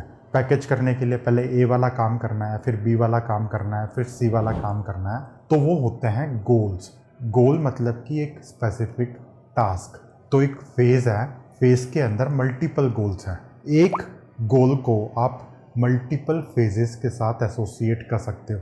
तो यहाँ पे मेरा एक फेज़ है, इसके अंदर ये एक गोल है, मल्टीपल गोल्स हैं लेकिन ये एक गोल है। इस गोल को मैं किसी और फेज़ के साथ भी एसोसिएट कर सकता हूँ। टेक्निकली हमें इसकी ज़रूरत नहीं पड़ती, बट जो मावन के एडवांस्ड यूज़र्स हैं वो उनको इसकी ज़रूरत पड़ती है। अगर मैं एक गोल को मल्टीपल फेज़ के साथ एसोसिएट करता हूँ तो उस गोल को सभी फेज़ के अंदर एग्जीक्यूट किया जाएगा। ऐसा भी हो सकता है कि मैं किसी एक गोल को किसी भी फेज़ के साथ एसोसिएट ना करूं, तो उस केस में मैं उस गोल को डायरेक्टली कमांड लाइन से एग्जीक्यूट कर सकता हूं। मैं आपको इसका करके दिखाता हूं। मैंने यहाँ पे अपना टर्मिनल ओपन कर लिया। टर्मिनल ओपन करने के बाद मेरे पास यहाँ पे एक प्रोजेक्ट है, मावन प्रोजेक्ट है। अभी मैं यहाँ पे एक कमांड को रन करता हूँ, mvn space dependency colon tree. Enter मारता हूँ तो मेरे को यहाँ पे अपने प्रोजेक्ट की डिपेंडेंसी ट्री को देखने को मिल रहा है। तो यहाँ पे मैंने किसी एक फेज़ को एग्जीक्यूट नहीं किया है दोस्तों, मैंने यहाँ पे एक गोल को एग्जीक्यूट करा है। गोल क्या है? डिपेंडेंसी ट्री, ये एक गोल है, ठीक है। इसी तरीके से mvn डिपेंडेंसी कॉलन एनालाइज, ये भी एक गोल है जो मेरे डिपेंडेंसीज को एनालाइज करता है। तो मैं उसको एग्जीक्यूट करता हूँ। यहाँ पे मावन अपना काम कर रहा है, उसके बाद हमें यहाँ पे कुछ आउटपुट मिल रहा है। ओके, गोल के अंदर जो भी टास्क होता है प्लगइन वो टास्क करके देती है, मतलब प्लगइन ही गोल को स्पेसिफाई करती है, गोल को डिफाइन करती है। जैसे यहाँ पे मैंने डिपेंडेंसी ट्री लिखा या डिपेंडेंसी एनालाइज लिखा, तो मावन के अंदर एक प्लगइन है, मावन डिपेंडेंसी प्लगइन। इस प्लगइन के अंदर ये मल्टीपल गोल्स हैं, ट्री एक गोल है, एनालाइज एक गोल है। तो आपकी बिल्ड लाइफ साइकिल एकदम रूट लेवल पे, उसके अंदर फेजेस हैं, फेजेस के अंदर गोल है। गोल मतलब कि एक प्लगइन। तो मैंने आपको स्टार्टिंग में ही बता दिया था, मावन at its heart is a plugin execution framework. तो यहाँ पे मावन एक मैनेजर की तरह काम करता है। मैनेजर ने क्या करा, बिल्ड कॉन्फ़िगरेशन को रीड करा, उसके बाद उसको पता चला कि उसको कौन कौन से गोल को, कौन कौन से फेजेस को एग्जीक्यूट करना है। फेज़ के अंदर गोल होते हैं, गोल बेसिकली प्लगइन होती है। गोल मतलब कि काम करना, एक टास्क को एग्जीक्यूट करना, तो प्लगइन वो टास्क को एग्जीक्यूट करके हमें देती है। हम ये प्लगइन वाले कंसेप्ट को डिटेल में समझते हैं। तो मैं यहाँ पे अपनी आईडी ओपन करता हूँ। आईडी ओपन करने के बाद मैं यहाँ पे अपने प्रोजेक्ट को ओपन करता हूँ। ये वो एम्प्टी प्रोजेक्ट है जो हमने अभी थोड़ी देर पहले बनाया था, और इसके अंदर एक छोटी सी pom.xml फाइल है जिसके अंदर group ID, artifact ID, version, dependency, कोई भी डिपेंडेंसी को नहीं स्पेसिफाई कर रखा। बिल्ड मेरा सेक्शन पूरा एम्प्टी है। और यहाँ पे हमारे पास एक एप्लीकेशन क्लास है। एप्लीकेशन क्लास के अंदर मैंने लिखा हुआ है hello world, this is a मावन प्रोजेक्ट, ठीक है। अभी तक मैंने आपको जो बताया उसके हिसाब से तो ये बिल्कुल सही है। हम क्या करते हैं, इसको पैकेज करते हैं। तो मैं यहाँ पे अपना टर्मिनल ओपन करता हूँ। टर्मिनल ओपन करने के बाद मैं यहाँ पे mvn क्लीन पैकेज कमांड को रन करता हूँ, ठीक है। मावन अपना काम कर रहा है, बिल्ड लाइफ साइकिल को एग्जीक्यूट कर रहा है, उसके अंदर जो भी फेजेस हैं उसको एग्जीक्यूट करा, कंपाइल वंपाइल करा, फाइनली मेरे यहाँ पे जार मिल गई मेरे को। अब मैं इस जार को रन करता हूँ, तो जावा स्पेस -jar, उसके बाद मेरे जार का पाथ। अब मैं एंटर मारता हूँ, तो एंटर मारने के बाद हमें यहाँ पे सिस आउट तो दिख नहीं रहा, हमें यहाँ पे एक एरर दिख रही है, नो मेन एट्रीब्यूट फाउंड। इस एरर का मतलब ये है कि मेन क्लास के एट्रीब्यूट को डिफाइन नहीं किया गया। मेरे पास एक मेन क्लास है application.java, उसके अंदर मेन मेथड है, लेकिन इसको पता नहीं चल रहा है।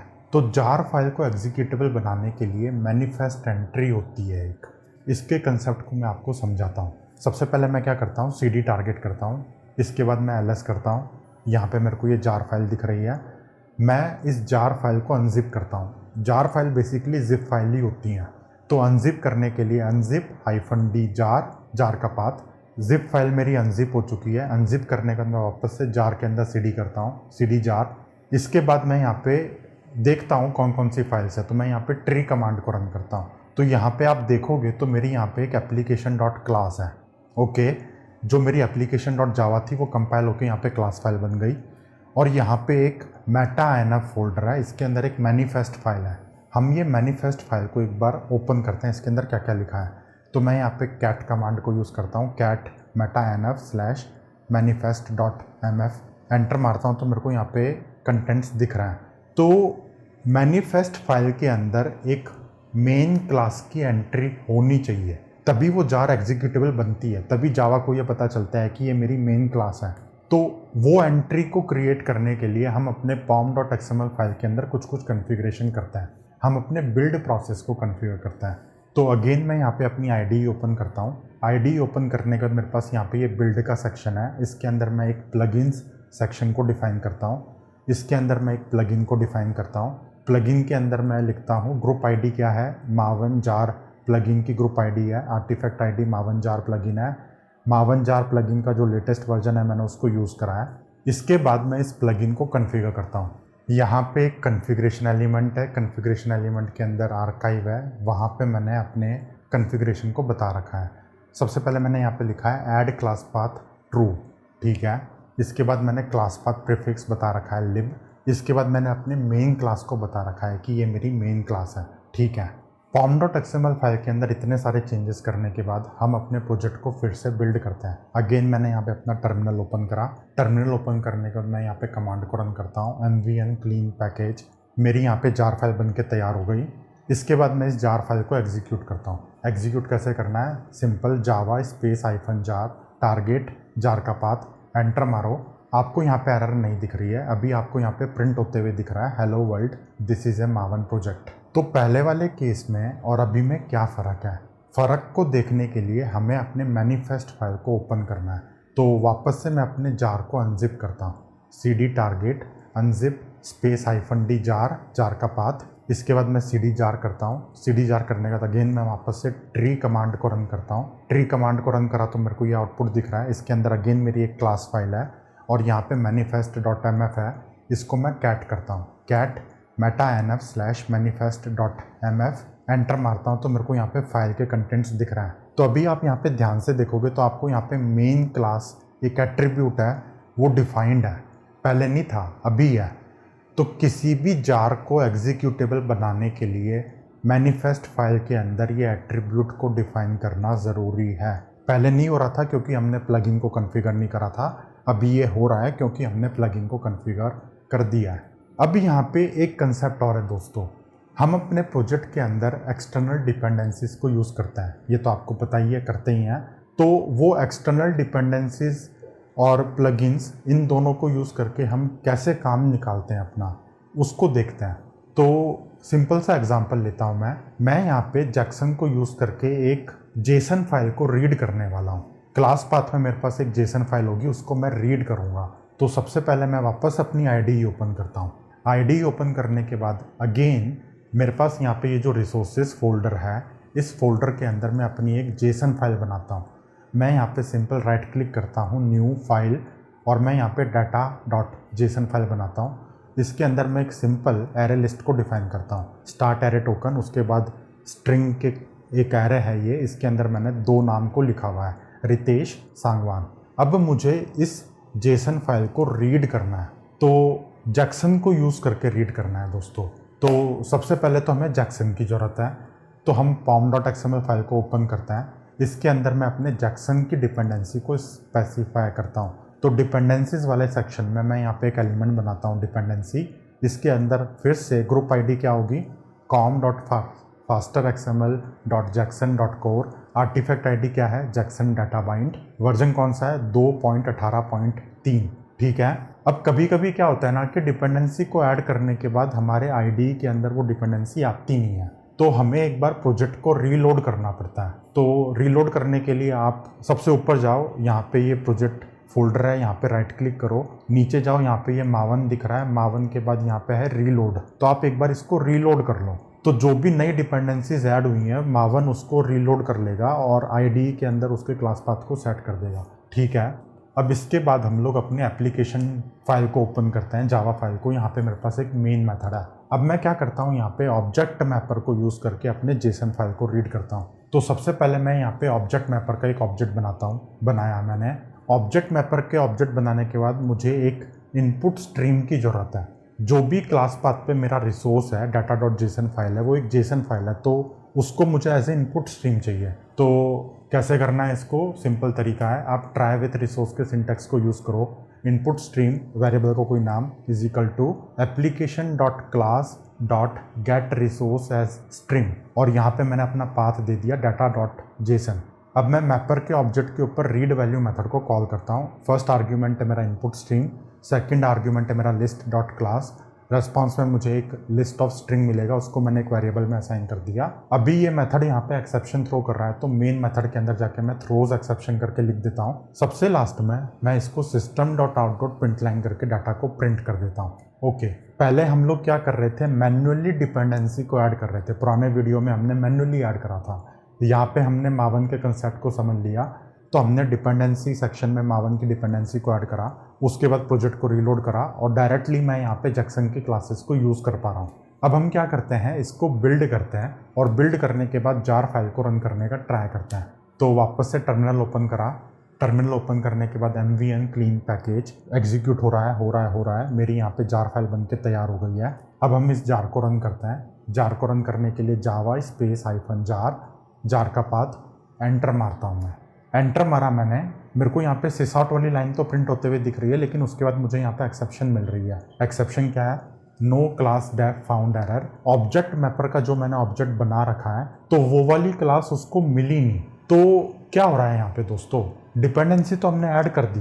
डिपेंडेंसी को ऐड करने के बाद जब हमारी जार फाइल को बनाया जा रहा है, तो वहाँ पे क्लास पाथ के अंदर हमारी डिपेंडेंसी अवेलेबल नहीं है। तो हमें यहाँ पे एक और प्लगइन को यूज़ करना है। कौन सी प्लगइन है वो, मावन डिपेंडेंसी प्लगइन को यूज़ करना है। उससे क्या होगा, हमारी जो भी डिपेंडेंसीज हैं वो अभी लोकल फोल्डर के अंदर है। M2 जो फोल्डर है, M2 के अंदर एक रेपोजिटरी फोल्डर है, उसके अंदर मेरी जार फाइल पड़ी हुई है। तो वो जार फाइल को वहाँ से कॉपी करके मेरे टारगेट वाले फोल्डर के अंदर कॉपी करना है, तभी तो मेरे क्लास पाथ में वो ऐड हो पाएंगी। तो हम उसको कन्फिगर करते हैं। pom.xml फाइल को ओपन करा मैंने। इसके बाद मैं यहाँ पे एक और प्लगइन को डिफाइन करता हूँ, मावन डिपेंडेंसी प्लगइन। इसको मैंने डिफाइन करा। जार प्लगइन तो है ही, उसके बाद ये डिपेंडेंसी प्लगइन है। इस प्लगइन के अंदर मैंने कुछ कॉन्फ़िगरेशन कर रखा है। मैंने यहाँ पे इस प्लगइन को एक फेस के साथ बाइंड कर रखा है। फेस कौन सा है, मेरा पैकेज वाला फेस है। और इस प्लगइन के अंदर गोल कौन सा है, कॉपी डिपेंडेंसीज वाला गोल है। तो जब भी मैं पैकेज करूँगा, तो पैकेज करने के टाइम पे डिपेंडेंसी को कॉपी किया जाएगा। जो भी जैक्सन की जार है उसको लोकल फोल्डर से उठा के हमारे टारगेट वाले फोल्डर में कॉपी किया जाएगा। और कॉपी कहाँ पे किया जाएगा, यहाँ पे मैंने पाथ भी दे रखा है, target/lib। तो जार फाइल जो वहाँ पे पड़ी है उसको उठा के यहाँ पे कॉपी कर दिया जाएगा, पैकेज फेस के अंदर ये होगा। इतना मैंने यहाँ पे बता रखा है। इसके बाद जब मैंने मावन जार प्लगइन को यूज़ करा था, तो मैंने यहाँ पे ऐड क्लास पाथ ट्रू कर रखा है। मतलब क्लास पाथ की एंट्री को जार प्लगइन ऐड करेगी, मैनिफेस्ट फाइल के अंदर ऐड करेगी। और यहाँ पे क्लास पाथ का प्रीफिक्स क्या है, प्रीफिक्स है लिब। तो टारगेट के अंदर एक फोल्डर बनेगा लिब फोल्डर के अंदर सारी की सारी जार को कॉपी कर दिया जाएगा, जो भी आपकी डिपेंडेंसीज होंगी, और वही आपका क्लास पाथ बन जाएगा। जार प्लगइन में मैंने ये स्पेसिफाई कर रखा है कि वही मेरा क्लास पाथ है। और जार प्लगइन में मैंने ये भी स्पेसिफाई कर रखा है कि मेरी मेन क्लास कौन सी है। तो जावा को रन करने के लिए सारी चीज़ें मिल जाएंगी। उसको मेन क्लास मिल गई, मेन क्लास के अलावा उसको क्लास पाथ मिल गया, और क्लास पाथ के अंदर उसको सारी की सारी जार मिल जाएंगी जैक्सन के करस्पॉन्डिंग। तो इतना करने के बाद हमको एरर नहीं मिलनी चाहिए। ये दोनों प्लगइन को कॉन्फ़िगर करा। ये सब मैं आपको इसलिए करके बता रहा हूँ ताकि आपको थोड़ा अंडरस्टैंडिंग हो जाए कि प्लगइन मतलब क्या होता है, गोल क्या होता है, फेस क्या होता है, कॉन्फ़िगरेशन क्या होता है। तो ये जो प्लगइन है, डिपेंडेंसी प्लगइन है, इसको मैंने पैकेज वाले फेस के साथ बाइंड कर रखा है और कॉपी डिपेंडेंसी गोल को बाइंड कर रखा है। तो बिल्ड लाइफ साइकिल चलेगी। बिल्ड लाइफ साइकिल के अंदर वैलिडेट होगा, कंपाइल होगा, टेस्ट होगा, पैकेज होगा। पैकेज करने के टाइम पे यहाँ पे ये जो टास्क मैंने लिखा हुआ है ये वाला भी एग्जीक्यूट होगा, कॉपी भी होगा। और जार प्लगइन के अंदर मैंने क्लास पाथ एंट्रीज को बता रखा है। ठीक है, इतना कर दिया मैंने। अब मैं वापस से अपने टर्मिनल को ओपन करता हूँ। ओपन किया मैंने। इसके बाद मैं वापस से mvn क्लीन पैकेज कमांड को रन करता हूँ। किया मैंने पैकेज करने के टाइम पे आपको यहाँ पे आउटपुट आ रहा है, अभी आ रहा है। फाइनली मेरा यहाँ पे जार बन गया। और यहाँ पे आप ये ध्यान से देखोगे तो यहाँ पे आपको दिख रहा है copying dependencies to this folder. पहले नहीं दिख रहा था ये आपको, ये अभी दिख रहा है। अभी हमने वो प्लगइन को यूज़ करा है तो इसलिए हमें यहाँ पे दिख रहा है। अब हम क्या करते हैं, ये जार को रन करते हैं। तो जार को रन करने के लिए जावा स्पेस -जार, जार का पाथ एंटर मारो आप। इस टाइम पे हमारा प्रोग्राम सक्सेसफुली एग्जीक्यूट हो चुका है। सिस आउट करके जो भी मैंने लाइन लिखी हुई थी वो यहाँ पे प्रिंट हो रही है। इसके बाद मैंने जो जेसन फाइल को रीड करा था वो रीड करने के बाद मेरे को यहाँ पे लिस्ट भी प्रिंट होते हुए दिख रही है। पहले हमें यहाँ पे एक्सेप्शन मिल रही थी। एक्सेप्शन इसलिए मिल रही थी क्योंकि ऑब्जेक्ट मैपर क्लास हमारे क्लास पाथ में नहीं थी। अभी हमने उसको कॉपी कर दिया क्लास पाथ में, तो हमें यहाँ पे ये मिल गया। ओके, अब दोस्तों मैं आपको थोड़ा और आगे लेके जाता हूँ और एडवांस चीज़ों के बारे में डिस्कशन करते हैं। अभी हमने ये जो कॉन्फ़िगरेशन करा है इसके अंदर ना एक छोटी सी दिक्कत है। छोटी सी दिक्कत ये है कि एक तो हमारी जार फाइल है, ठीक है, उसके अंदर हमारा कोड है। उसके अलावा हमारे पास यहाँ पे एक लिब फोल्डर है। लिब फोल्डर के अंदर हमारी डिपेंडेंसीज की जार पड़ी हुई हैं। तो जब भी हमें अपने एप्लीकेशन को डिस्ट्रीब्यूट करना होगा तो हमें अपने जार फाइल को डिस्ट्रीब्यूट करना होगा, उसके साथ साथ अपने लिब फोल्डर को भी डिस्ट्रीब्यूट करना होगा। ये थोड़ी सी प्रॉब्लम वाली बात होती है। इट्स ए हेडेक इसलिए क्योंकि आपके पास दो चीज़ें हैं। इसका सॉल्यूशन क्या है, आप यहाँ पे एक ऊबर जार बना सकते हो। ऊबर जार मतलब ये होता है कि एक ऐसी जार जिसके अंदर आपका कोड तो है ही, उसके अलावा जो भी आपके प्रोजेक्ट की एक्सटर्नल डिपेंडेंसीज हैं वो सारे के सारे डिपेंडेंसीज को आपके जार के अंदर ही रखा जाएगा। जब आप अपने प्रोजेक्ट को डिस्ट्रीब्यूट करोगे तो आपके पास यहाँ पे एक सिंगल जार होगी डिस्ट्रीब्यूट करने के लिए, अलग अलग फोल्डर्स नहीं होंगे आपके पास। अभी थोड़ी देर पहले हमने देखा था कि जार क्या होती है। बेसिकली जार एक जिप फाइल ही तो होती है। तो वो जिप फाइल के अंदर हम कितनी भी चीज़ों को पैकेज कर सकते हैं। तो उसी तरीके से डिपेंडेंसीज को भी हम जार के अंदर ही रखते हैं। उस जार को बोलते हैं ऊबर जार, या फिर आप उसको फैट जार भी बोल सकते हैं। उसको करना भी बहुत आसान है, फैट जार बनाना बहुत ही आसान है। उसके लिए हम लोग एक अलग प्लगइन को यूज़ करते हैं। उस प्लगइन को बोलते हैं मावन शेड प्लगइन। तो वापस से मैं अपनी आईडी ओपन करता हूँ। आईडी ओपन करने के बाद मैं अपनी pom.xml फाइल को ओपन करता हूँ। pom.xml फाइल को ओपन करने के बाद मैंने यहाँ पे ये जो बिल्ड सेक्शन बना रखा है, इसके अंदर जो प्लगइन्स को लिख रखा है, ये दोनों प्लगइन्स को हटा देता हूँ मैं। हमें ज़रूरत नहीं है, हमें सिर्फ एक मावन शेड प्लगइन की ज़रूरत है। तो मैं यहाँ पे मावन शेड प्लगइन को कॉन्फ़िगर करता हूँ। ठीक है, ग्रुप आईडी ये है, आर्टिफैक्ट आईडी है मावन शेड प्लगइन, वर्जन जो भी है लेटेस्ट वर्जन। इसके बाद मैंने इसको कॉन्फ़िगर कर रखा है। इस प्लगइन को भी मैंने किसी एक फेस के साथ बाइंड कर रखा है। पैकेज फेस के साथ मैंने इस प्लगइन को बाइंड कर रखा है। ठीक है, उसके बाद मैंने यहाँ पे कॉन्फ़िगर करके अपनी मेन क्लास को स्पेसिफाई कर रखा है। बस इतना ही काम करना है हमें। पहले दो प्लगइन यूज़ हो रही थी, jar plugin, dependency plugin, dependency को कॉपी करने के लिए। अब ये जो शेड प्लगइन है ये सारा का सारा काम करके देगी और हमें एक फैट जार बना के देगी। ठीक है, इसको टेस्ट करते हैं। वापस से मैं यहाँ पे अपना टर्मिनल ओपन करता हूँ। टर्मिनल ओपन करने के बाद मैं यहाँ पे mvn क्लीन पैकेज कमांड को रन करता हूँ। ठीक है, जार मेरी यहाँ पे बन के तैयार हो गई है। अब हम इस जार को डायरेक्टली एग्जीक्यूट कर सकते हैं। तो जावा स्पेस -जार टारगेट मेरे जार का पाथ, एंटर मारोगे, जार हमारी यहाँ पे एग्जीक्यूट हो गई। जैक्सन जो हम यूज़ कर रहे थे वो भी सक्सेसफुली यहाँ पे यूज़ हो रहा है।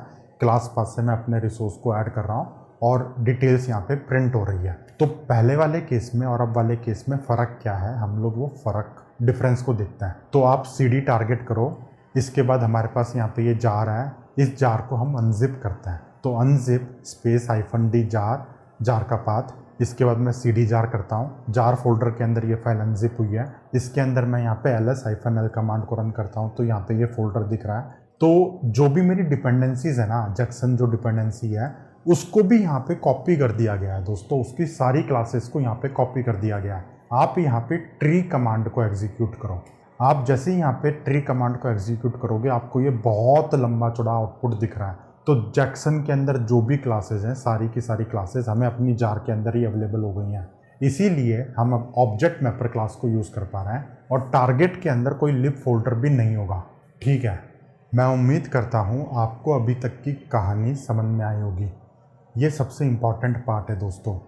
pom.xml फाइल क्या होती है, सुपर पॉम क्या होता है, उसके बाद ये plugins, build life cycle, phases, goals, ये सब क्या होते हैं, ये बहुत इंपॉर्टेंट है मावन को समझने के लिए। अगर इसके रिलेटेड आपको कोई भी डाउट आता है तो आप नीचे कमेंट सेक्शन में पोस्ट ज़रूर करना। अभी मैंने यहाँ पे आपको 2-3 प्लगइन को कॉन्फ़िगर करके दिखाया है। इतना अगर आप समझ गए तो आप कोई भी प्लगइन को यूज़ कर सकते हो अपने यूज़ केस के हिसाब से। यहाँ पे हमारे पास एक चेक स्टाइल प्लगइन भी होती है। चेक स्टाइल प्लगइन हमारे सोर्स कोड के फॉर्मेट को चेक करती है, स्पेस आया है या नहीं आया है, इफ़ के बाद स्पेस होना चाहिए, पब्लिक स्टैटिक वॉइड मेन के बाद स्पेस होना चाहिए, मतलब किस स्टाइल में हमने कोड लिखा है।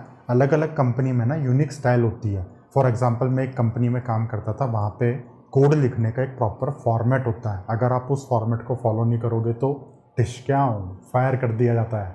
तो कहने का मतलब है कि चेक स्टाइल प्लगइन को कॉन्फ़िगर कर सकते हो, डिपेंडेंसी प्लगइन को हमने कॉन्फ़िगर करके देख लिया। तो ये बेसिक्स हैं दोस्तों। अब हम थोड़ा सा और आगे बढ़ते हैं। यहाँ पे हम रिसोर्सेज के बारे में डिटेल में समझते हैं। रिसोर्सेज के अंदर एक कंसेप्ट आता है, फिल्टरिंग का कंसेप्ट आता है। इमेजिन करो आपने जो भी रिसोर्स फाइल बनाई है, उस रिसोर्स फाइल के अंदर आपको किसी एक वेरिएबल को यूज़ करना है। इसको मैं आपको एक एग्जांपल लेके समझाता हूँ। मेरे पास यहाँ पे रिसोर्सेज फोल्डर के अंदर एक फ़ाइल है data.json। अब इस फाइल के अंदर मैंने डायरेक्टली अपने डाटा को लिख रखा है। इमेजिन करो आपको यहाँ पे किसी एक वेरिएबल को यूज़ करना है। आप ये डाटा को हटा दो, इसके बाद आप यहाँ पे डॉलर, ये करली ब्रैकेट लगाओ, इसके अंदर वेरिएबल का नाम लिखो। अब ऑब्वियसली यहाँ पे ये जो फाइल है ये एक वैलिड जेसन फाइल नहीं है। अगर हम अपने प्रोजेक्ट को रन करेंगे तो यहाँ पे हमें एरर मिलेगी, क्योंकि जैक्सन ये बोलेगा कि भाई ये तो गलत है। तो इस वेरिएबल को मैं चाहता हूँ बिल्ड करने के टाइम पे ये रिप्लेस हो जाए, तो उसको करके देखते हैं एक बार। pom.xml फाइल में ही चेंजेस करने होते हैं उसके लिए। तो सबसे पहले मैं अपनी pom.xml फाइल को ओपन करता हूँ। यहाँ पे मैं एक प्रॉपर्टीज़ वाले सेक्शन को बनाता हूँ। प्रॉपर्टीज़ के अंदर हम लोग की वैल्यू पेयर को डिफाइन कर सकते हैं। तो मैं यहाँ पे की वही लिखता हूँ जो मैंने अपना वेरिएबल डिफाइन करा था। उसके बाद मैं यहाँ पे एक वैल्यू लिखता हूँ। वैल्यू क्या है, ये एक जेसन वैल्यू है। तो वहाँ पे जो जेसन फाइल थी, उस फाइल के अंदर जो वेरिएबल था उसको रिप्लेस करके इस वैल्यू से रिप्लेस कर दिया जाएगा। ये मावन करके देगा हमें। इसको बोलते हैं रिसोर्स फिल्टरिंग बोलते हैं इसको। तो प्रॉपर्टीज़ डिफाइन करने के बाद हमें बिल्ड के अंदर कुछ चेंजेस करना है, कॉन्फ़िगर करना है, फिल्टरिंग को अनेबल करना है। तो बिल्ड सेक्शन के अंदर आप एक रिसोर्सेज सेक्शन को डिफाइन करो। रिसोर्सेज के अंदर आता है रिसोर्स, उसके अंदर हम लोग अपने रिसोर्स की डायरेक्टरी को स्पेसिफाई करते हैं। इसके बाद हम लोग फिल्टरिंग को ट्रू कर देते हैं, अनेबल फिल्टरिंग ट्रू। ठीक है, अब हम अपने प्रोजेक्ट को बिल्ड करते हैं, रन करते हैं। वापस से मैंने अपना टर्मिनल ओपन करा, कमांड को एग्जीक्यूट करता हूँ मैं, mvn क्लीन पैकेज। इसके बाद मैं यहाँ पे जार को एग्जीक्यूट करता हूँ, Java space hyphen jar, jar का पाथ, एंटर मारता हूँ। प्रोग्राम यहाँ पे सक्सेसफुली एग्जीक्यूट हुआ है। जो भी वेरिएबल की वैल्यू को हमने सेट करा था उसी वैल्यू को रीड करा गया और हमें यहाँ पे आउटपुट दिख रहा है। वापस से मैं IDE ओपन करता हूँ। कंसेप्चुअली दोस्तों यहाँ पे हुआ क्या है, जो भी data.json के अंदर ये वेरिएबल है, इस वेरिएबल की वैल्यू को रिप्लेस कर दिया गया। pom.xml फाइल में जो प्रॉपर्टीज़ हैं उससे रिप्लेस कर दिया गया और मावन ने ये काम करा। और फाइनल जब बिल्ड होने के बाद जार फाइल बनी तो जार फाइल के अंदर तो करेक्ट वैल्यू गई है, तभी तो जैक्सन उसको रीड करके करेक्ट आउटपुट दिखा पा रहा है। ये जो कंसेप्ट है इसको बोलते हैं रिसोर्स फिल्टरिंग, ये आपको ध्यान में रखना है। अब यहाँ पे प्रॉपर्टीज़ जो सेक्शन है इसके अंदर मैंने अपने वेरिएबल्स को डिफाइन कर रखा है। आप चाहो तो एक एक्सटर्नल फाइल को भी यूज़ कर सकते हो। तो यहाँ पे रिसोर्सेज फोल्डर के अंदर मैं एक फ़ोल्डर बनाता हूँ फिल्टर्स, इसके अंदर मैं अपनी एक फ़ाइल बनाता हूँ data.properties। इसके अंदर मैं अपने वेरिएबल को डिफाइन करता हूँ = सम वैल्यू। ठीक है, अब मैं ये चाहता हूँ कि जो data.json है उसके अंदर ये जो वेरिएबल की वैल्यू है ये इस वैल्यू से रिप्लेस हो जाए जो मेरी प्रॉपर्टीज़ फाइल के अंदर है। तो वापस से pom.xml को ओपन करता हूँ। ओपन करने के बाद ये जो प्रॉपर्टीज़ वाला सेक्शन है इसको हटा देता हूँ मैं, ठीक है। अब उस फाइल से वो रिप्लेस होना चाहिए, फाइल के अंदर जो भी डिफाइंड है उससे रिप्लेस होना चाहिए।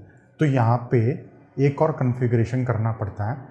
ये कन्फिग्रेशन आपको करना पड़ता है, यहाँ पे फिल्टर्स को डिफाइन करना पड़ता है। जो भी वो फाइल है वो एज ए फिल्टर मैंने यहाँ पे डिफाइन कर दिया। तो उस फाइल के अंदर जो भी की वैल्यू पेयर्स हैं, वेरिएबल्स हैं, जो भी उनकी वैल्यू को यहाँ पे रिप्लेस कर दिया जाएगा। इतना करने के बाद वापस से मैं अपना टर्मिनल ओपन करता हूँ। mvn clean पैकेज हो गया है मेरा कोड। इसके बाद मैं इसको रन करता हूँ, जावा स्पेस -jar का पाथ एंटर मारता हूँ। अगेन मेरा प्रोग्राम यहाँ पे सक्सेसफुली एग्जीक्यूट हुआ है। तो pom.xml फाइल के अंदर डिफाइन करना है तो प्रॉपर्टीज़ के अंदर डिफाइन करा, रिप्लेस हो गया। अगर एक्सटर्नल फाइल के अंदर कोई वैल्यू पड़ी है तो उसको भी आप फिल्टर करके रिप्लेस कर सकते हो। थर्ड, आप किसी एनवायरनमेंट वेरिएबल को भी यूज़ कर सकते हो रिप्लेस करने के लिए। तो एनवायरनमेंट वेरिएबल को कैसे यूज़ करते हैं उसको देखते हैं। यहाँ पे अगेन मैंने अपनी आईडी ओपन कर ली है। आईडी ओपन करने के बाद मैं क्या करता हूँ, ये जो फिल्टर्स वाला फोल्डर है इसको डिलीट कर देता हूँ, पूरा का पूरा क्लीन हो गया। data.json को ओपन करता हूँ और इन्वायरमेंट वेरिएबल को यूज़ करने के लिए आप यहाँ पे सिंपल वेरिएबल से पहले env लगा दो, env डॉट वेरिएबल का नाम, ठीक है। इसके बाद मैं pom.xml को ओपन करता हूँ और ये जो फिल्टरिंग वाला सेक्शन है इसको डिलीट कर देता हूँ क्योंकि मैंने फाइल ही डिलीट कर दी है। ओके, यहाँ पे रिसोर्स फिल्टरिंग अनेबल है। वो जो वेरिएबल है उसको मैंने अपने प्रॉपर्टीज़ में भी डिफाइन नहीं कर रखा है और ना कोई मेरे पास एक्सटर्नल फाइल है। मैं चाहता हूँ वो वेरिएबल एनवायरनमेंट वेरिएबल से रिप्लेस हो जाए, बिल्ड करने के टाइम पे रिप्लेस हो जाए। तो टर्मिनल को ओपन करता हूँ मैं। ओपन करने के बाद सबसे पहले मुझे वेरिएबल की वैल्यू को सेट करना है। तो एक्सपोर्ट करता हूँ मैं, वेरिएबल इज इक्वल टू उसकी एक वैल्यू। ये वैल्यू एक वैलिड जेसन वैल्यू होनी चाहिए दोस्तों। अगर यहाँ पे ये वैलिड नहीं होगा तो जब ये रिप्लेस होगा तो जैक्सन वहाँ पे एरर थ्रो करेगा। आप इसको घर पे करने का ट्राई कर सकते हो। तो यहाँ पे मैंने डबल कोट्स को एस्केप कर रखा है बैकस्लैश के साथ।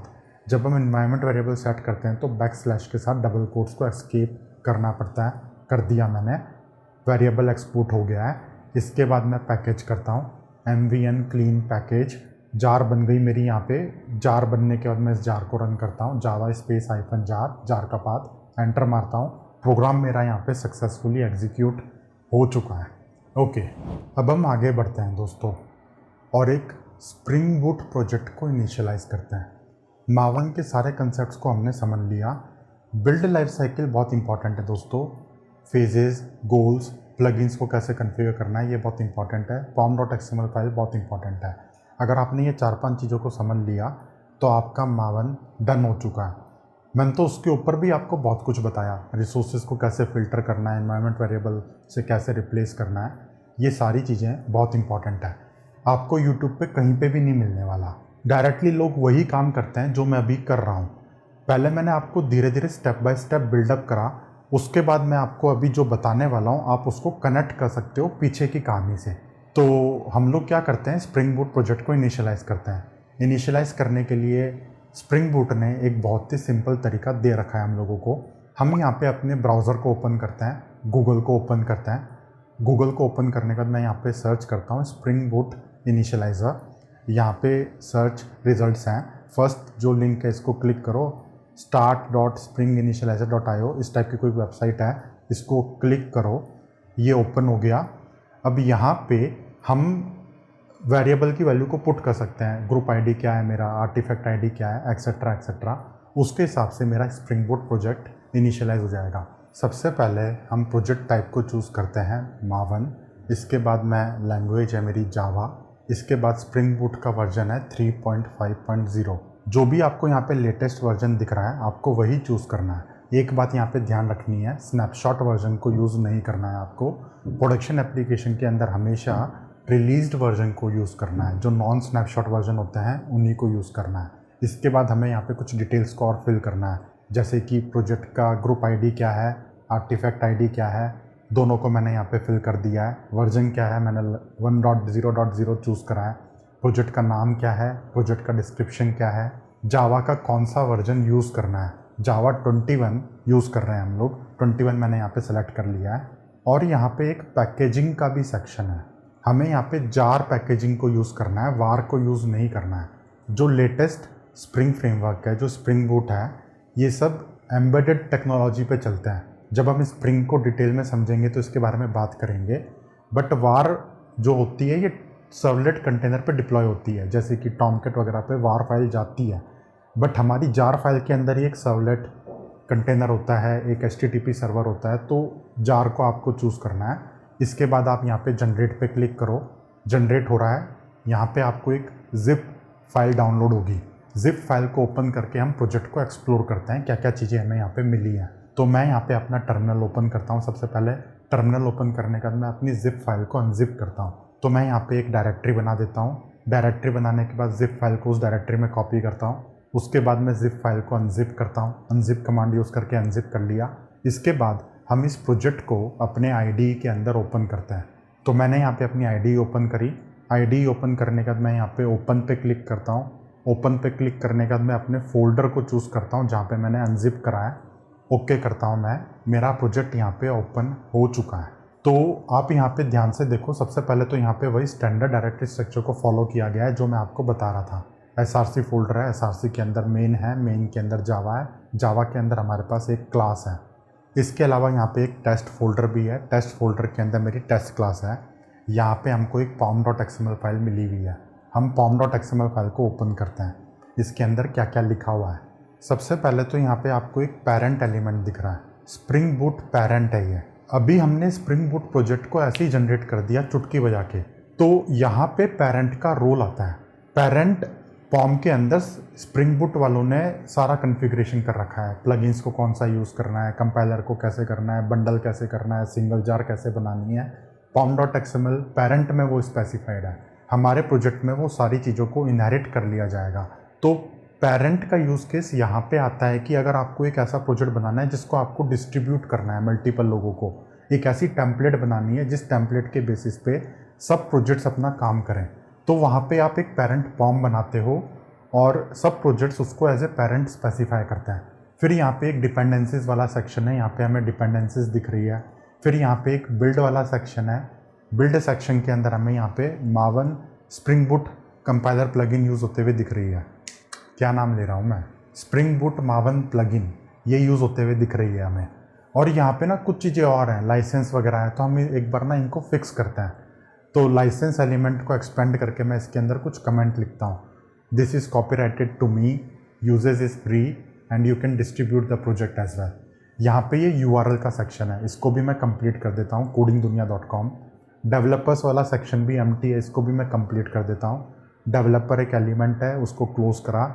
उसके अंदर मैंने अपना नाम लिखा, Ritesh Sangwan, I am the developer for this project. pom.xml file को कंप्लीट करने के बाद हम लोग अपनी एक जावा क्लास को ओपन करते हैं जो उन्होंने हमें बना के दिया। जावा क्लास को अगर मैंने ओपन करा तो यहाँ पे आपको दिख रहा है कुछ भी नहीं है दोस्तों, एक मेन मेथड है बस। मेन मेथड के अंदर स्प्रिंग बूट एप्लीकेशन को रन कर रखा है, स्टैटिकली रन कर रखा है और उसके अंदर आर्ग्यूमेंट्स को पास कर रखा है। और यहाँ पे एक एनोटेशन यूज़ हो रखा है, स्प्रिंग बूट एप्लीकेशन। बस इतना काम करने की ज़रूरत होती है। इसके आगे आप लोगों को स्प्रिंग के कंसेप्ट्स को समझना है। अभी हम उस पर डिस्कशन करेंगे, कैसे आपको वीडियोज़ मिलने वाला है। फ़िलहाल हम क्या करते हैं, इस प्रोजेक्ट को एक बार पैकेज करते हैं और रन करने का ट्राई करते हैं। तो यहाँ पे मैं सबसे पहले अपना टर्मिनल ओपन करता हूँ। टर्मिनल ओपन करने के बाद मैं यहाँ पे एक कमांड को एग्जीक्यूट करता हूँ, mvn clean package. Command execute हो रही है। फाइनली मेरे को यहाँ पे एक जार मिल गई है। इस जार को मैं डायरेक्टली एग्जीक्यूट कर सकता हूँ। कैसे, जावा स्पेस -jar, उसके बाद जार का पाथ, एंटर मारता हूँ। मेरा यहाँ पे स्प्रिंग प्रोजेक्ट स्टार्ट हुआ और वापस से क्लोज हो गया, एप्लीकेशन क्लोज हो गई, मतलब स्प्रिंग सक्सेसफुली काम कर रहा है। अब यहाँ पे एक ये पॉइंट है कि ये तो कंटिन्यूसली चलना चाहिए, मेरा वेब सर्वर तो चलते रहना चाहिए। यहाँ पे ये बंद क्यों हो गया है? बंद इसलिए हो गया है क्योंकि हमने अभी वेब टेक्नोलॉजीज़ को यूज़ नहीं करा है।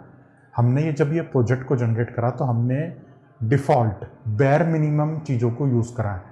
इसके अंदर हम अपने डिपेंडेंसी को ऐड करेंगे, स्प्रिंग बूट वेब डिपेंडेंसी को ऐड करेंगे, डाटाबेसेस को यूज़ करना है तो डाटाबेस वाली डिपेंडेंसी को ऐड करेंगे।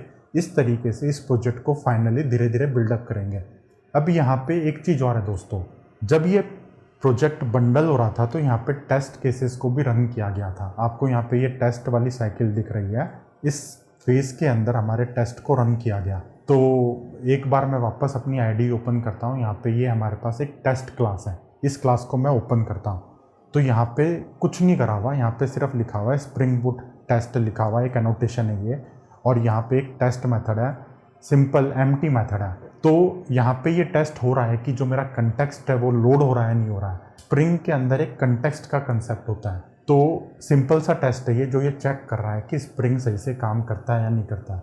जब हम और अपना कोड लिखेंगे, कुछ चीज़ें लिखेंगे कोड के अंदर, तो वो सारी चीज़ों को टेस्ट करने के लिए यहाँ पे कोड लिखा जाता है। आपके प्रोजेक्ट के अंदर यूनिट टेस्टिंग एक इम्पॉर्टेंट चीज़ है दोस्तों। आप जो भी कोड लिखो उसको टेस्ट हमेशा करो। टेस्ट करने का फ़ायदा ये है कि कोड प्रोडक्शन पे जाने से पहले ही आपको पता चल जाएगा कि क्या क्या एरर आ रही है आपके कोड के अंदर। मैं हमेशा रिकमेंड करूँगा जब भी आप कोड लिखो टेस्टिंग करो। कभी कभी क्या होता है, टेस्टिंग हम नहीं कर पाते हैं। मतलब ऐसे बहुत सारे एग्जांपल्स हैं मेरे पास। जब मैं खुद जॉब कर रहा था तो वहाँ पे इतना ज़्यादा वर्कलोड था कि भाई मैनेजर ने बोला 2 दिन के अंदर ये काम करना है। हमने बोला सर 2 दिन के अंदर कोड भी लिखो, टेस्ट भी करो, ये भी करो, कैसे हो पाएगा। तो टेस्टिंग को कभी कभी स्किप कर दिया जाता है, but mostly testing is a recommended way to test your code. आज के लिए फ्रेंड्स इतना ही। मैं एक्सपेक्ट कर रहा हूँ कि आपको मावन की कहानी समझ में आई होगी। मावन के जो इम्पोर्टेंट कंसेप्ट्स हैं आपको वो समझना है। एक बार वीडियो को दोबारा देखो, मैं आपको बता देता हूँ। pom.xml फाइल सुपर पॉम इनहेरिट करते हैं। क्या क्या चीज़ें इनहेरिट होती है, डिपेंडेंसीज, बिल्ड, प्लगइन, ये कॉन्फ़िगरेशन इनहेरिट होता है। बिल्ड लाइफ साइकिल एक इंपॉर्टेंट कंसेप्ट है। बिल्ड लाइफ साइकिल को तो आप चाहे 4 बार देख लो, आपको एकदम क्लैरिटी मिलनी चाहिए भैया उसकी। बिल्ड लाइफ साइकिल के अंदर किस तरीके से प्लगइन्स को यूज़ करते हैं, प्लगइन्स को फेस के साथ कैसे अटैच करते हैं, कौन कौन से फेजेस होते हैं, पैकेज कैसे किया जाता है। अगर आपने इतना समझ लिया तो मावन डन है। मावन के अंदर और कुछ है ही नहीं। बहुत ही सिंपल टूल है ये यूज़ करने के लिए। अभी आने वाले वीडियोस में हम लोग स्प्रिंग फ्रेमवर्क को डिस्कस करेंगे। जावा के अंदर जो भी हमें सीखना था, बेसिक जावा लैंग्वेज को हमने सीख लिया, डिज़ाइन पैटर्न्स को सीख लिया, एक्सटर्नल लाइब्रेरीज को समझ लिया, जैक्सन को समझ लिया, पासवर्ड हैशिंग को समझ लिया। ये आपका बेस तैयार हो चुका है। अभी मेरे को बहुत सारे कमेंट आ रहे हैं यूट्यूब पे, सर स्प्रिंग बूट सिखाओ, स्प्रिंग बूट सिखाओ, स्प्रिंग बूट सिखाओ। तो अगले वीडियो से स्प्रिंग बूट के वीडियोस आने वाले हैं आप लोगों के लिए। मैं यहाँ पे ट्राई करूँगा कि एक साथ आपको 2-3 वीडियो रिलीज़ करके दूँ। अभी मावन का वीडियो आ रहा है, अभी कुछ दिनों का पॉज होगा। 2-4 वीडियो मैं आप लोगों के लिए बनाऊँगा, एक साथ बनाऊँगा और उनको एक साथ रिलीज़ करूँगा।